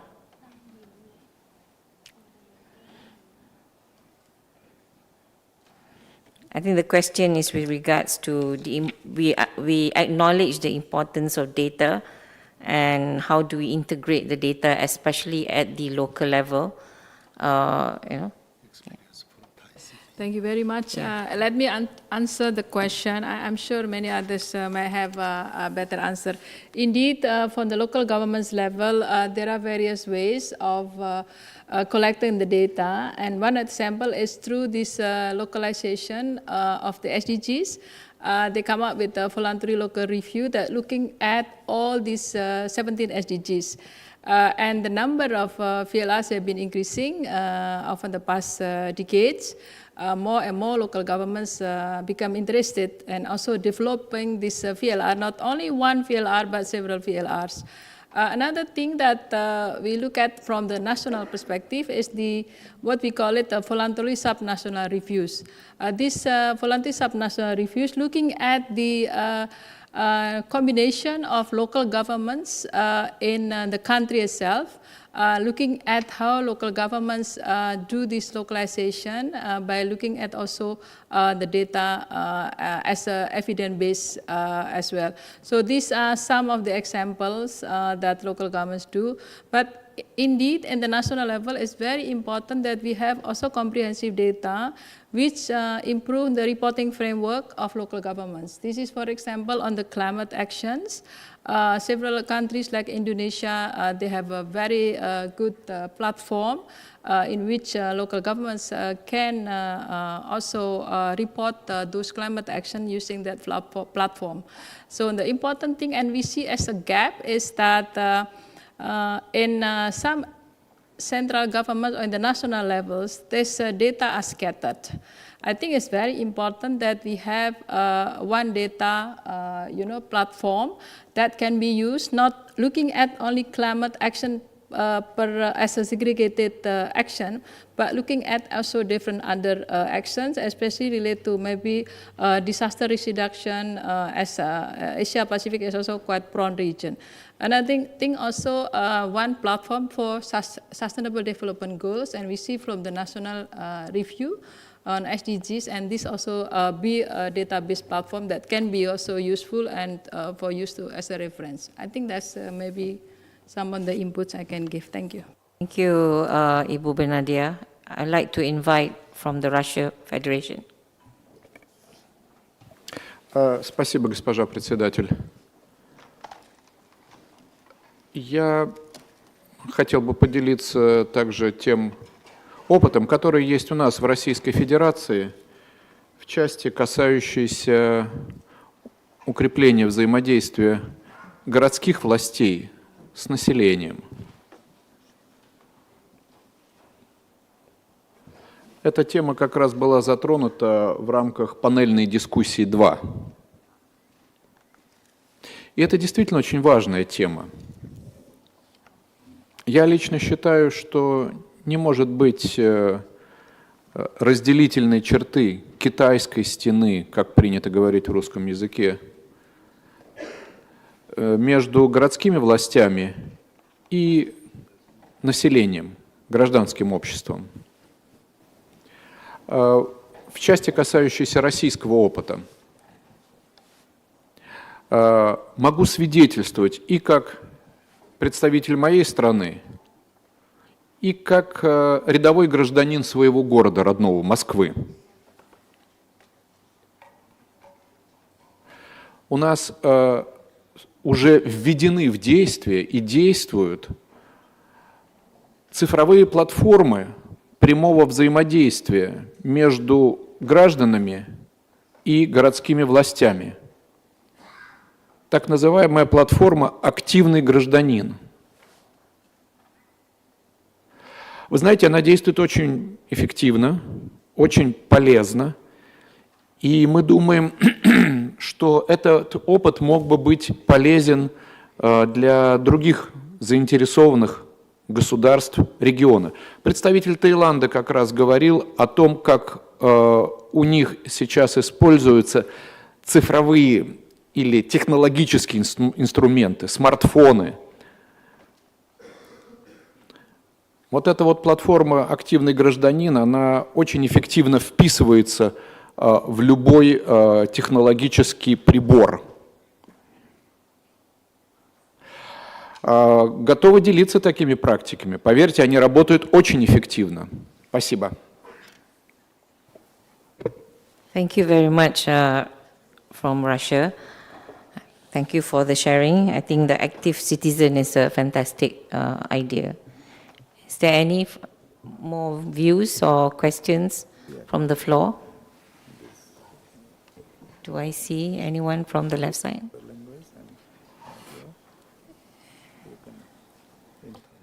Bhutan, are you raising your hand? No? Okay, no? Right, no, sorry.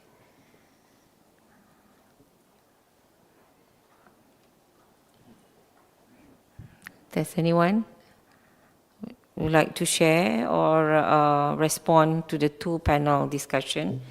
There was a lot discussed on also city resilience, how important for local actions, local solutions with regards to addressing some of the climate challenges.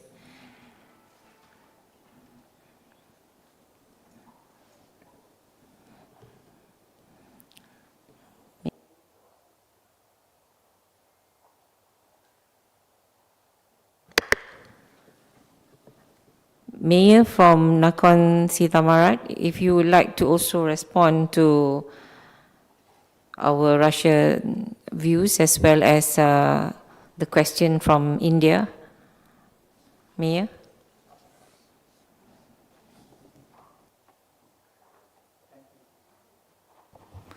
Thank you.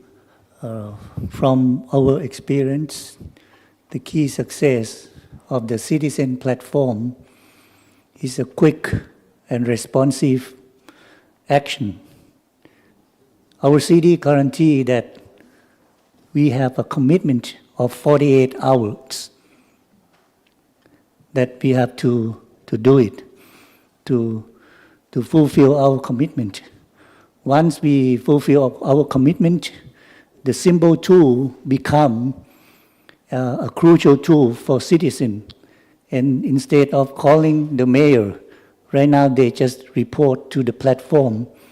It's getting faster and then in an inclusive way. So let me repeat it again. The 48 hours commitment is the key success of our platform. Thank you. Yeah. Is there any follow-up from the other panelists?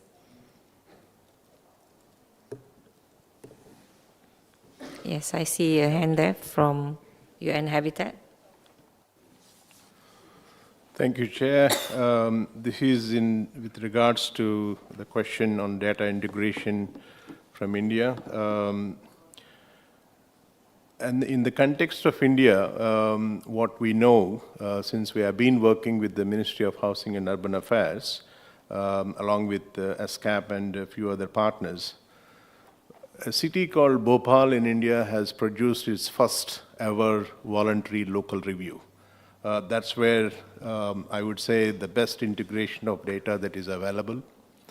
Now, at the national level, both Niti Aayog, in collaboration with all the line ministries, as well as the National Statistics body, they are the custodians of the data and also creating the dashboard, SDG dashboard. Now, to make this SDG dashboard useful for all the cities and local bodies, the government, especially Mohua Ministry, has come out with a framework called Rasta, Urban Rasta. So we feel there are initiatives, but also there are a lot of gaps in terms of how the local authorities can actually gather the data, capture it, collate it, analyze it, and also report it, before, you measure it and then you report it. A lot of efforts being put in place. It's not easy, but the integration lies within the countries, and they have ample frameworks. What it needs is capacity building, training, and also hand-holding of those local bodies. And of course, capacity is very crucial there. Thank you. Thank you, UN Habitat. So it seems that the voluntary local review is a very important document, and because the process of undertaking the VLR itself requires data collection, synthesizing, and also alignment along the way.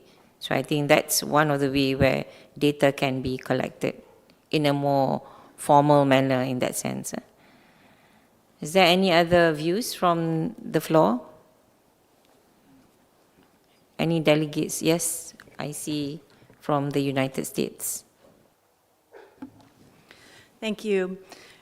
At the White House, we've created tools for projection of the impacts of climate change in communities, so not just being aware of the current risks, but for example, looking at urban heat island effects and expected flood risk. So there we're sharing data that has been collected across the country and projecting so that communities can plan not just for the current risk, but foreseeable future risks. Thank you very much. Diana? Yeah, thank you. I would like to contribute to the reflection on using data systems and technological solutions. Yesterday, there was a very interesting presentation from Bangkok Metropolitan Authorities as well on how they are developing these risk maps. And one of the key features and challenges that they shared with us was about collaboration, intergovernmental collaboration to build data systems. So one important factor is to have open data sources, so different departments and the data sets that are built through the police, through the traffic centers, through the civil registration, all of them can be integrated and actually will lead to a better understanding of certain problems and people's challenges on daily basis. So that was, I think, I will encourage everyone to look at what is happening in Bangkok as well, and as has been also shared today with our speaker from Thailand, where there are good innovations and they are actually leading the way on using data systems, integrated data systems using open data, and to build this integrated risk management system. Thank you. Thank you, Diana. I think that's very important, Citizens' input, especially real-time information that's received from the ground will be very helpful, being integrated into a more formal intergovernmental system. Thank you so much for that. Is there any other interventions or from the floor?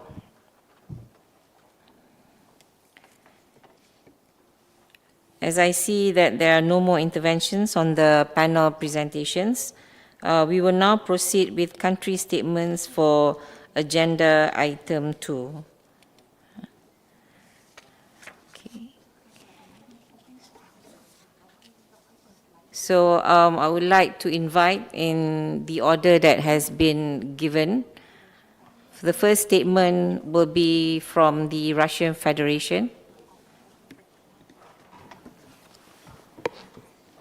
and you will be given 3 minutes to speak, and there will be a timer. So please keep within the time given. Уважаемая госпожа председатель, наше выступление охватывает пункты повестки дня 2 и 4. Уважаемые коллеги, ключевым при решении проблем окружающей среды и развития считаем последовательное развитие взаимоуважительного сотрудничества с акцентом на актуальные проблемы региона, обмен опытом и лучшими практиками, подключение к этому сотрудничеству основных заинтересованных участников, прежде всего из производственного сектора, имея в виду приоритетное продвижение моделей устойчивого производства и потребления. Бизнес способен нести существенный вклад в эти процессы. Реализуя собственные масштабные проекты по оценке рисков и разработке инфраструктурных проектов в городах в зоне своей деятельности, российский бизнес играет важную роль в обеспечении экологически безопасного и устойчивого развития городов. Одним из примеров лучших практик, реализуемых российским бизнесом на данном направлении, является разработка и внедрение индекса устойчивого развития территорий.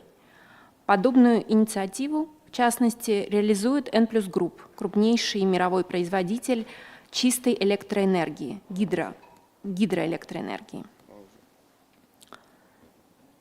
Индекс охватывает такие социально-экономические компоненты, как развитие территорий и благоустройство, экологическая безопасность, жилищные условия, доход и работа, здоровье, образование. Другим уникальным примером инициатив по устойчивому развитию регионов являются программы, направленные на сохранение экосистемы озера Байкал. Озеро Байкал имеет мировое значение, потому что обладает самым большим запасом пресной воды – 85% водных ресурсов России и 22% мировых ресурсов.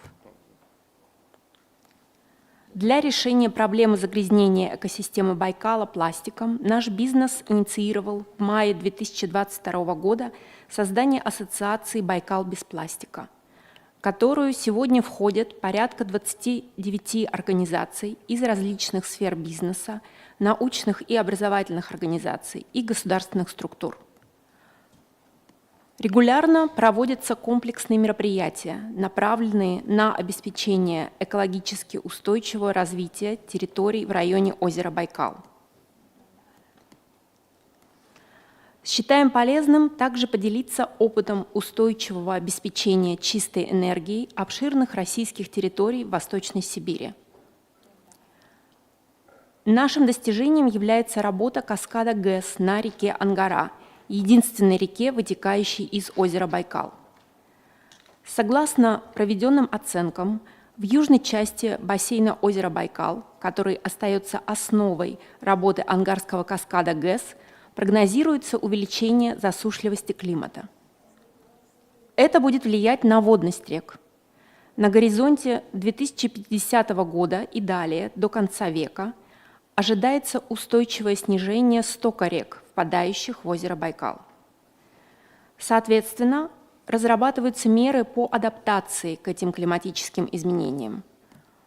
Усилиями упомянутого российского производителя гидроэлектроэнергии N+ Group реализуется проект по интеграции климатической компоненты в бизнес-планы компании. В их число планируется включить и мероприятия по лесовосстановлению и лесоохране на водосборе.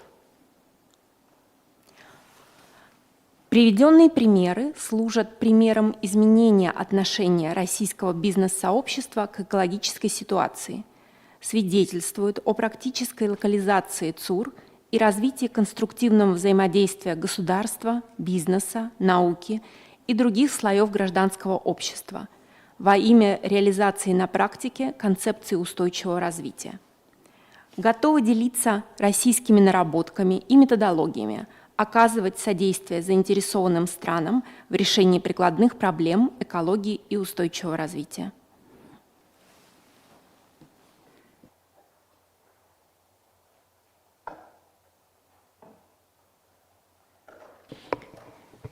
Thank you, distinguished delegate from Russia. Now I invite the distinguished delegate from Sri Lanka, Her Excellency Wijayanti, Ambassador and Permanent Representative.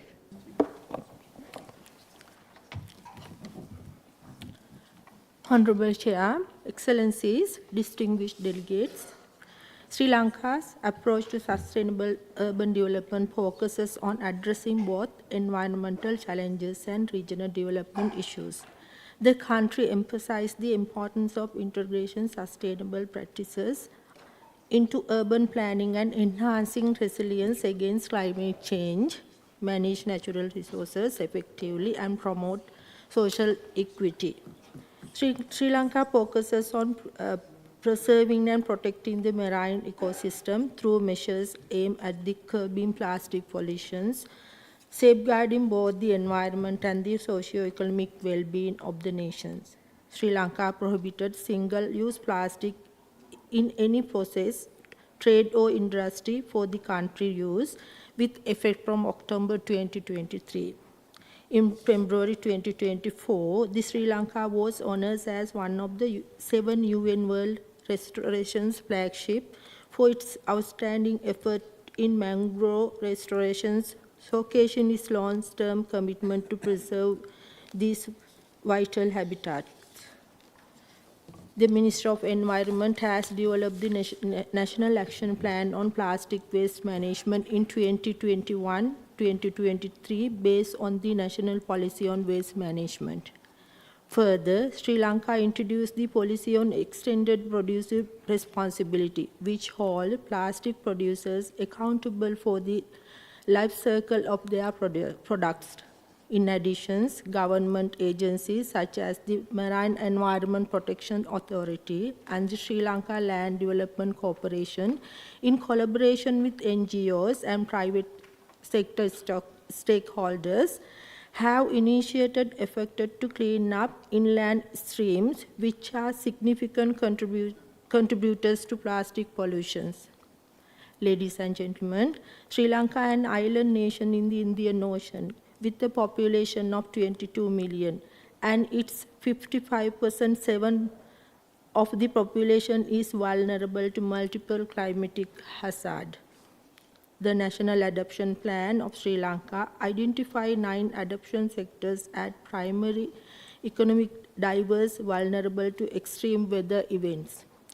Sri Lanka commits to achieving urban neutrality by 2050 and aim to reduce greenhouse gas emissions by 14.5% during the 2021 to 2030 through various measures, increasing renewable electricity generations from 35% to 70%, halting capacity expansion for coal power plants, and rising forest cover from 29.7% to 32%. In 2022, Sri Lanka launched the Climate Prosperity Plan, a national investment strategy to curve the pathway towards prosperity in a climate insecure world. The need for energy efficient and sustainable transport system is crucial for Sri Lanka's growing urban areas. It is transitions toward e-mobility. Sri Lanka faces several challenges, primary centers on the lack of advanced technical expertise, infrastructure, and financing. To support the growth of domestic industry and improve technology readiness, the country seeks technical expertise and knowledge transfer, development cost-effective and renewable electricity, supply solutions for e-mobility, changing infrastructure development, financial for e-mobility initiatives. Through these initiatives, Sri Lanka aims to create urban environments that are not only sustainable but also equitable and resilient, ultimately contributing to the well-being of our citizens and the health of the planet. I thank you. Thank you, distinguished delegate from Sri Lanka. Now I invite the distinguished delegate from China, Mr. Zheng Degao, Deputy Director General, China Academy of Urban Planning. Planning and Design, Ministry of Housing and Urban Rural Development of China. 尊敬的大会主席、女士们、先生们，上午好！我很荣幸参加今天的会议。我向联合国亚太经社会第8届环境和发展委员会介绍中国城市在环境和发展方面的工作和实践。亚太经济社会委员会报告指出，国家重视减缓和适应，为实现气候目标提供了更为重要的机会。而且地方化是将全球发展议程转化为地方环境发展的重要对策。中国持续重视生态环境保护，制定国家战略，鼓励本地化政策和措施，积极应对环境挑战。2002年6月，中国发布《国家适应气候变化战略2035》，以下简称战略，坚持减缓和适应并重，扎实开展碳达峰、碳中和工作。该战略印发以来，中国多地编制实施本地区行动方案，适应气候变化政策体系逐步完善，监测预警和风险管理能力不断增强，重点领域和重点地区适应能力持续提高，适应气候变化工作取得了显著成效。中国响应该战略要求，在2024年5月确定北京市等39个中国城市城区为深化气候适应性城市建设试点城市。这些城市涵盖了从超大城市到小城市的不同规模，覆盖了全国7大地理分区、发展水平、气候类型、要素禀赋等具有代表性，预期具有较强的示范带动作用。同时，2015年至2023年间，中国在90个城市开展了海绵城市建设试点示范工作，在应对气候变化、缓解城市内涝方面做出了有益探索。ESCAP 报告还指出，亚太地区的城市增长与环境问题交织在一起，为实现可持续发展带来了挑战和机遇。预计到2030年，亚太地区只能取得必要进展的1/3。同样，全球可持续发展目标中半数以上的具体的目标也是进展缓慢的。为推动全球城市可持续发展，联合国将每年10月31号设为世界城市日。中方还支持联合国人居署设定了全球可持续发展城市奖，简称上海奖。我们希望通过世界城市日、上海奖等平台，与各国深入开展城市领域合作，共享中国城市在可持续城市发展方面的经验，共同推动落实2030年可持续发展目标和全球发展倡议。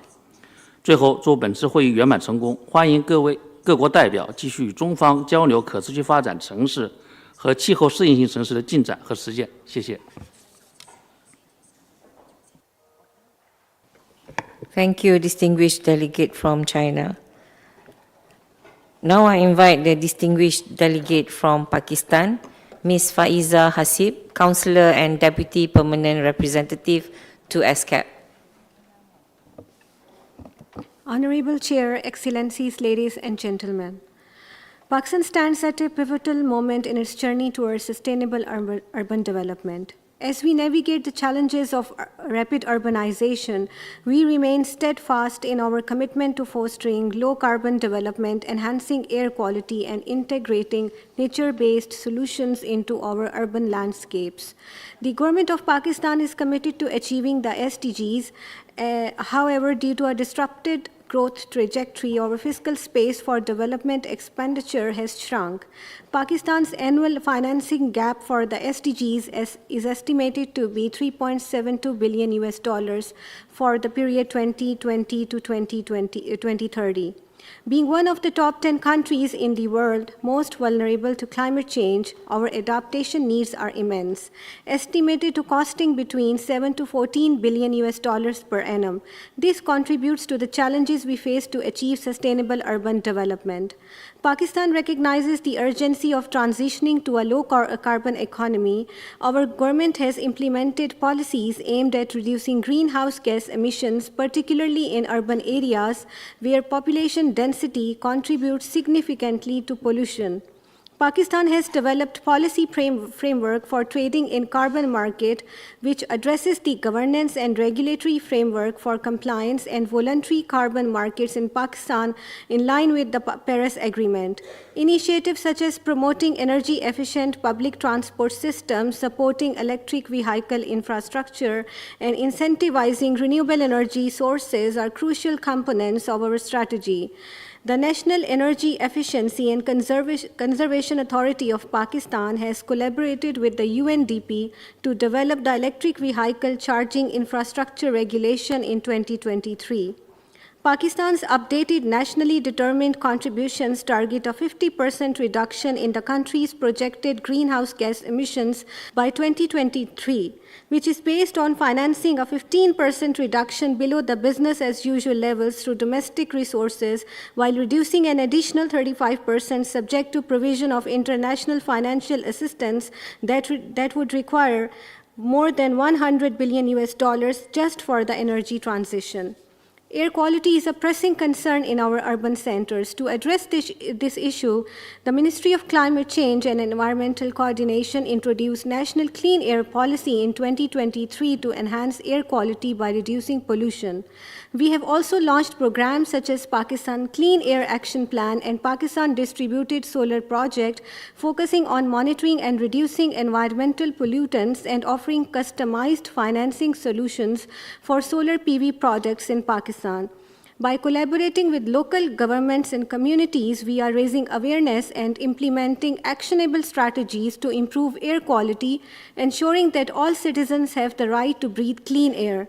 Pakistan is committed to integrating nature-based solutions into our urban planning processes, including green infrastructure, implementing energy-efficient designs and technologies in buildings, renewable energy integration, sustainable transportation, circular economy approach, waste reduction, and recycling. We are investing in green infrastructure projects which not only enhance biodiversity, but also provide critical ecosystem services.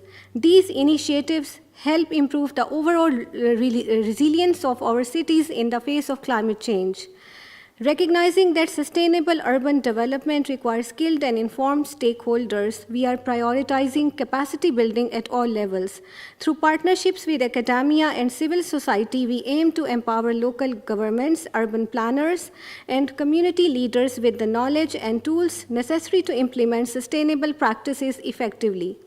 As we move forward, Pakistan is committed to ensuring that urban development aligns with our environmental goals. It is clear that enhanced partnerships with the international community and with both public and private actors are essential in order to get back on track towards achieving the SDGs and bridging the SDG financing gap. Our close collaboration will undoubtedly continue to aid in identifying, developing, and leveraging high-impact SDG-aligned and climate finance value propositions to attract SDG investments in Pakistan. In this regard, we underscore the importance of regional collaboration with the ESCAP and sharing best practices with other countries to foster innovation and create a sustainable urban future for all. Together, we can mitigate the impacts of urbanization on our environment and build resilient cities that prioritize the well-being of our citizens and our planet. Thank you. Thank you, distinguished delegate from Pakistan. Now I invite the distinguished delegate from Republic of Korea, Mr. Lee Hyung-suk, Deputy Director General of International Cooperation Bureau, Ministry of Environment. Thank you for having me. First, please allow me to deliver my appreciation to the Secretariat in organizing this meeting. Republic of Korea, we have no doubt that the circular economy is significant in the context of urban development. According to the OECD, cities consume approximately 2/3 of global energy and produce up to 80% of greenhouse gas emissions and 50% of global waste. Against this backdrop, cities and regions would be the key actors in realizing the circular economy. Unfortunately, The potential of the circular economy to support sustainable cities, regions, and countries still needs to be unlocked. As you are well aware, the circular economy enhances resource productivity and promotes reuse and recycle. And thus, the circular economy could reduce raw materials and reduce greenhouse gas emissions. In this sense, I believe that the Asia-Pacific countries need to take stronger actions in realizing the circular economy. Republic of Korea, we are committed to international collaboration in promoting the circular economy and tackling plastic pollution. The ongoing Intergovernmental Negotiating Committee, INC process to create a legally binding international instrument to end plastic pollution is an important step in establishing global norms against the plastic pollution and accelerating the circular economy transition. Next month, the fifth session or the last session of INC will be held in Busan in Korea. So we are dedicated to supporting the committee in fulfilling its mission of finalizing the plastics treaty. So I urge all member states to actively participate and contribute to this critical effort. I thank you. Thank you, distinguished delegate from Korea. And now I invite the distinguished delegate from Japan.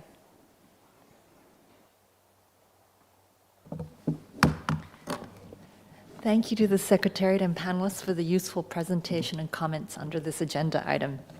Japan upholds the target of achieving net zero GHG emissions by year 2050 with the aim of striving towards reducing net emissions by 46% by 2030 in alignment with the goal of containing temperature rises within 1.5 degrees. To achieve these goals with the 2030 goalpost in mind, Japan has set an ambition to attain net zero in over 100 municipalities domestically, designating over 82 decarbonization leading areas across the country as pilots for net zero promotion assistance. By facilitating these localized efforts, Japan hopes to generate innovative models of achieving carbon neutrality and attaining global environmental benefits across the country in a collaboration with various local stakeholders, including local financial, energy companies, among other private sector entities. Leveraging the voluntary local review process at the city or district level, indeed, as noted by the speakers and in the documents, can be a useful process to orchestrate a whole-of-government and whole-society approach in achieving these common goals from our experience. As one of the panelists have already pointed out, air pollution is an area where we have paid historical attention in our regional cooperation efforts, and where we would like to continue doing so with various partners, including UNEP and ESCAP, to tackle the transboundary problem. Japan has been an early trailblazer in collaborating with UNEP in this area through the establishment of regional mechanisms such as the Acid Deposition Monitoring Network in East Asia, or EANET, and Asia-Pacific Clean Air Partnership, or APCAP. And we look forward to leveraging these existing partnerships and efforts to propel further action in this region. We have comments on the decision under document 8/3, which we will present under the relevant discussion item. Thank you. Thank you, distinguished delegate from Japan. Is there any other member states or associate members or observer states that would like to speak?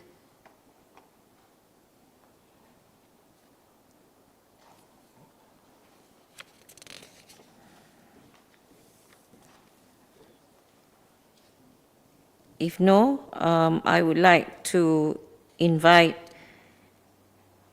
distinguished delegates from organizations. And I recognize a distinguished delegate from Stockholm Environment Institute. Hi, thank you very much for having me. So I would like to emphasize on behalf of Stockholm Environment Institute the critical importance of ensuring nobody is left behind as we move towards sustainable urban development. So firstly, I would like to share a couple of examples from our research. So in the priority area of waste management and circular economy, we see that informal workers remain the backbone of recycling efforts in many cities. However, they are excluded from social security systems and they face stigma and precarious working conditions. So as cities such as Bangkok take strong strides to improving waste management and material circularity, we must ensure that these groups are not left behind. Informal workers are already extremely capable of doing a good job with limited resources, so interventions should leverage this capacity as part of inclusive and localized solutions. Another example, we see urban nature-based solutions, for example, Bangkok's pocket parks, incredibly exciting as they can deliver much-needed green and public space. However, we also see a risk of adverse impacts, for example, gentrification as areas become beautified. So such schemes need to go hand in hand with targeted affordable housing policies to ensure that low-income groups are not pushed out and they can also enjoy the benefits of this green space, such as improved health impacts. So I would like to emphasize that nature-based solutions, they're not a panacea for all urban challenges, and they need to be carefully integrated with other solutions to be effective and inclusive. Thank you. Thank you, distinguished delegate from the Stockholm Environment Institute. Is there any other representative from organization who wishes to speak? Yes, sir, you are from? AIPP. AIDP. All right, okay, the floor is yours. Thank you, Madam Chair. Indigenous greetings to one and all distinguished delegates. I'm Prem Singh Tharu from ASEAN People Pact, AIPP. I'm very much thankful to the ESCAP for providing this important space in the 8th session of the Committee on Environment and Development. While we are here in the discourse of the agenda item 2, we feel proud of witnessing rapid hiking of the urban development, which may be due to demand or the need of today. But fertilizer agricultural lands is speedily turning into concrete infrastructures. In the meantime, plastic pollutions, air pollutions, water pollutions, loss of biodiversity, and climate change have been also rapidly growing up.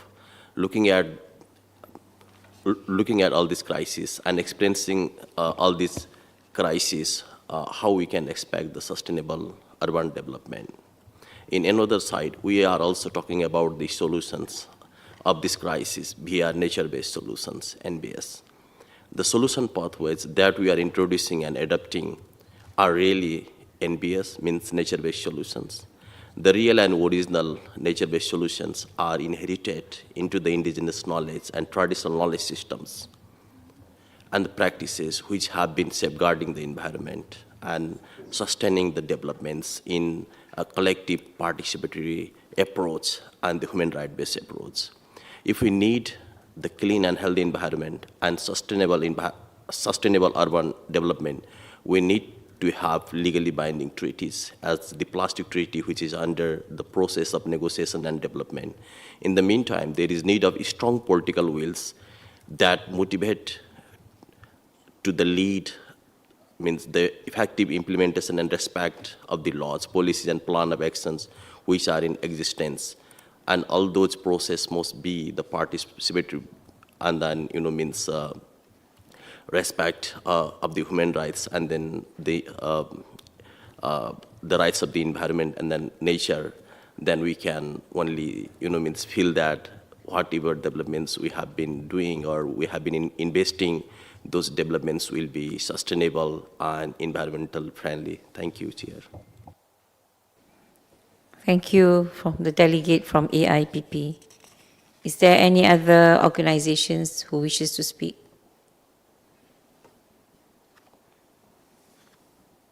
Yes. Yes, please. Thank you. I'm from FAO. So what FAO has been doing is to really promoting the work on bioeconomy for sustainable food and agriculture, and we started discussions on a regional bioeconomy forum next year, and which is to really bring together different sectors as well as stakeholders, which is very crucial for sustainable urban development. Likewise, FAO and 25 partners are advancing restoration at scale in this region, and we are shaping a regional program framework. We call it Result Asia.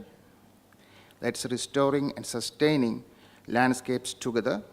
This is to restore over 100 million hectares of degraded lands in the region, including urban areas, which is to meet the country commitments to different international conventions and agreements. So I think it's time that we should work much more closely and put the countries in the driver's seat to restore these areas, including urban areas. We have a sole urban forestry action plan, which has got 8 major areas of work. So this has been already there. We had the 3rd urban forestry meeting a couple of years ago. So there is a lot we can do together to green our cities. Thank you. Thank you, distinguished delegate from FAO. Is there any other delegate that wishes to speak?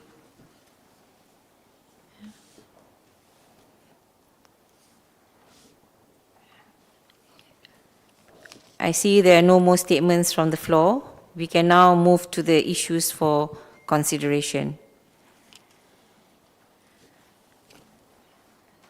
Excellencies, distinguished delegates, I would like to thank you all for these informative statements. I would now like to draw your attention to the draft decisions as contained in document ESCAP/CED 8/2, which reads as follows. The Committee on Environment and Development takes note of the need for localization to enhance sustainable urban development, including by promoting integrated urban planning, strengthening policy and governance, increasing financing and building capacity at the local level in order to scale up actions on climate change, air sheds, nature-based solutions, ocean and coastal ecosystems, and the circular economy, and encourages member states to enhance their national and regional cooperation efforts to support the localization of the Sustainable Development Goals. May I ask if there are any delegates who would like to comment on the draft decision? I recognize a delegate from Russian Federation. Thank you, Madam Chair. With your indulgence, actually, to expedite the process, I would speak English this time. The second line, localization, hanging in the air, and obviously it invites actually the caveat, localization of the SDGs. It would be helpful to have the text on the screen.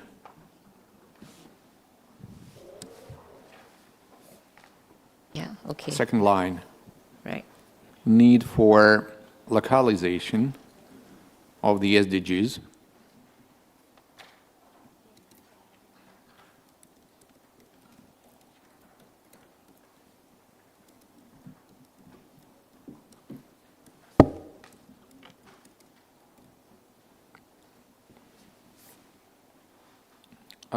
Thank you. Line 4, building capacity at the local level. We would suggest to add building capacity at the national and local level.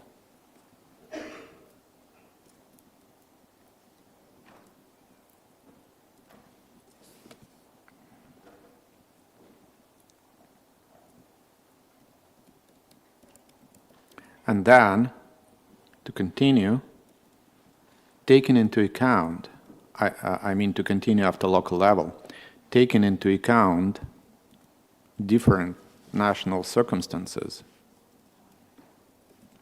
capacities, and levels of development, capacities, and levels of development. And in alignment with national priorities and policies. Just to avoid any misunderstanding about this caveat, this is a quote on verbatim from the Ministerial Declaration of 2022, paragraph 12. This is it. And then I invite your attention and attention of distinguished colleagues from delegations to the phrase which reads, actions on climate change, airsheds, nature-based solutions, oceans, and coastal ecosystems, and the circular economy. We do not see the list as a comprehensive one. It is kind of a cherry picking, so we suggest to delete that. Actions on, and on climate change, airsheds, nature-based solutions, ocean and coastal ecosystems, and the circular economy to be deleted and to be replaced with the following. Actions to address multiple environmental challenges faced by the region.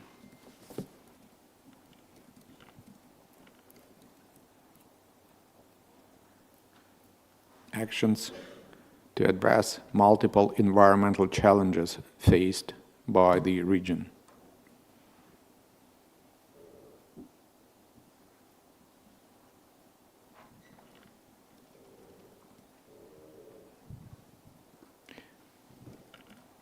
With your indulgence for the Secretariat, we do not need actually to repeat the word actions.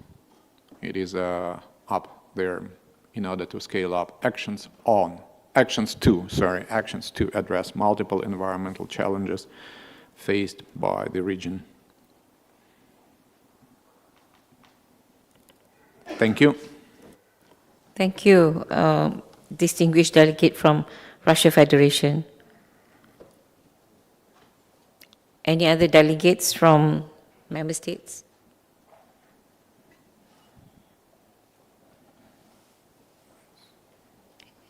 United States?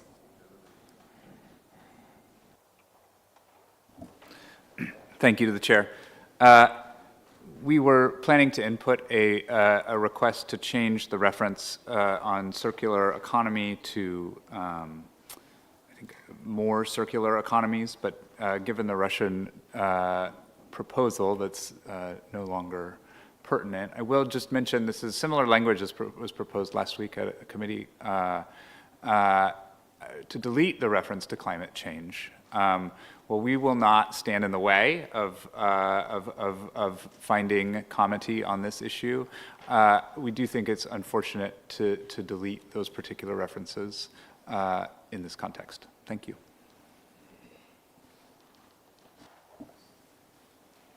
Yes, Russia Federation. Thank you very much, and just like the exercise of the right to respond, that it's very briefly and very friendly. It is not our intention actually to delete specifically climate change, but it is our effort to avoid cherry picking and underscoring certain issues and like drafting the certain list of priorities and skipping many other issues. But I really grateful to actually U.S. delegation that you believe you would not stand in actually introducing the phrase that would encompass all the environmental challenges, of course, including climate change. Thank you. Thank you. Any other delegates which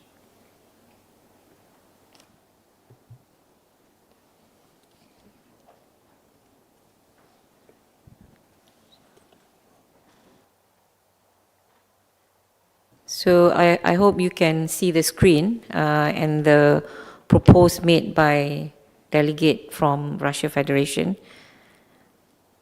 So if there's no other views, I propose that the draft decision as amended by the distinguished delegate of Russia Federation be included in the draft report of the committee and considered under agenda item 6, adoption of the report of the Committee on Environment and Development on its eighth session. If there is no further comment on this agenda item, let me thank you all for your participation and insightful remarks and for an excellent session. We will continue the deliberations under agenda item 2 in the afternoon. Before, oh, sorry. All right, okay, sorry. Yes, there are two now. Russia Federation first, okay. My apologies, Madam Chair.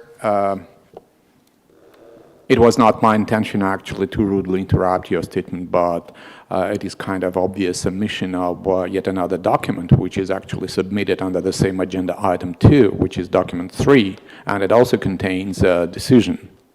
So the agenda item 2, in my humble understanding, would be the most appropriate time to address also this decision as well. Thank you.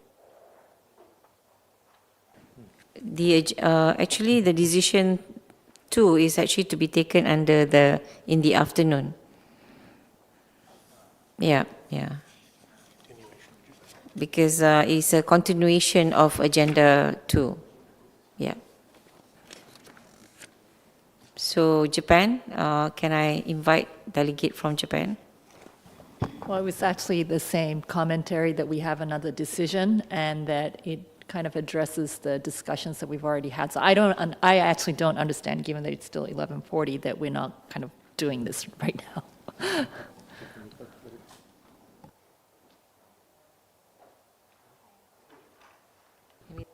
Secretariat can respond.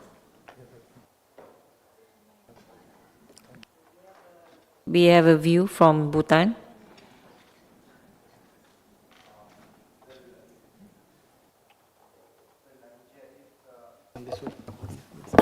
If in fact wordings are maintained as it is, then we would like to include ocean, coastal and mountain ecosystems.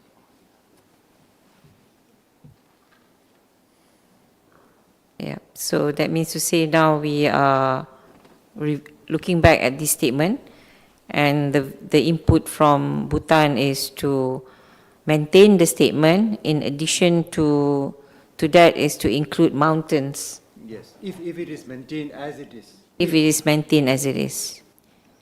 Yeah.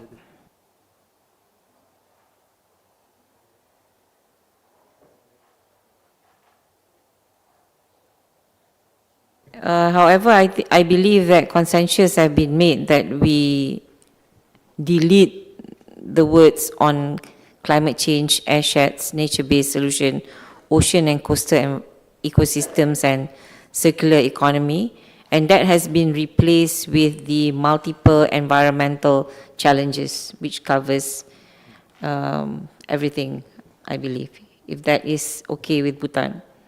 Right, okay, thank you very much. So now on the Secretariat, on the view that we also address decision 2 in the morning.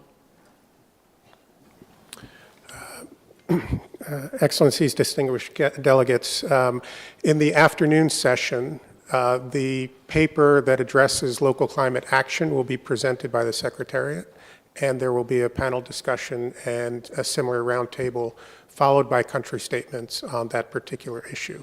And the draft decision would be considered at that time, following that roundtable.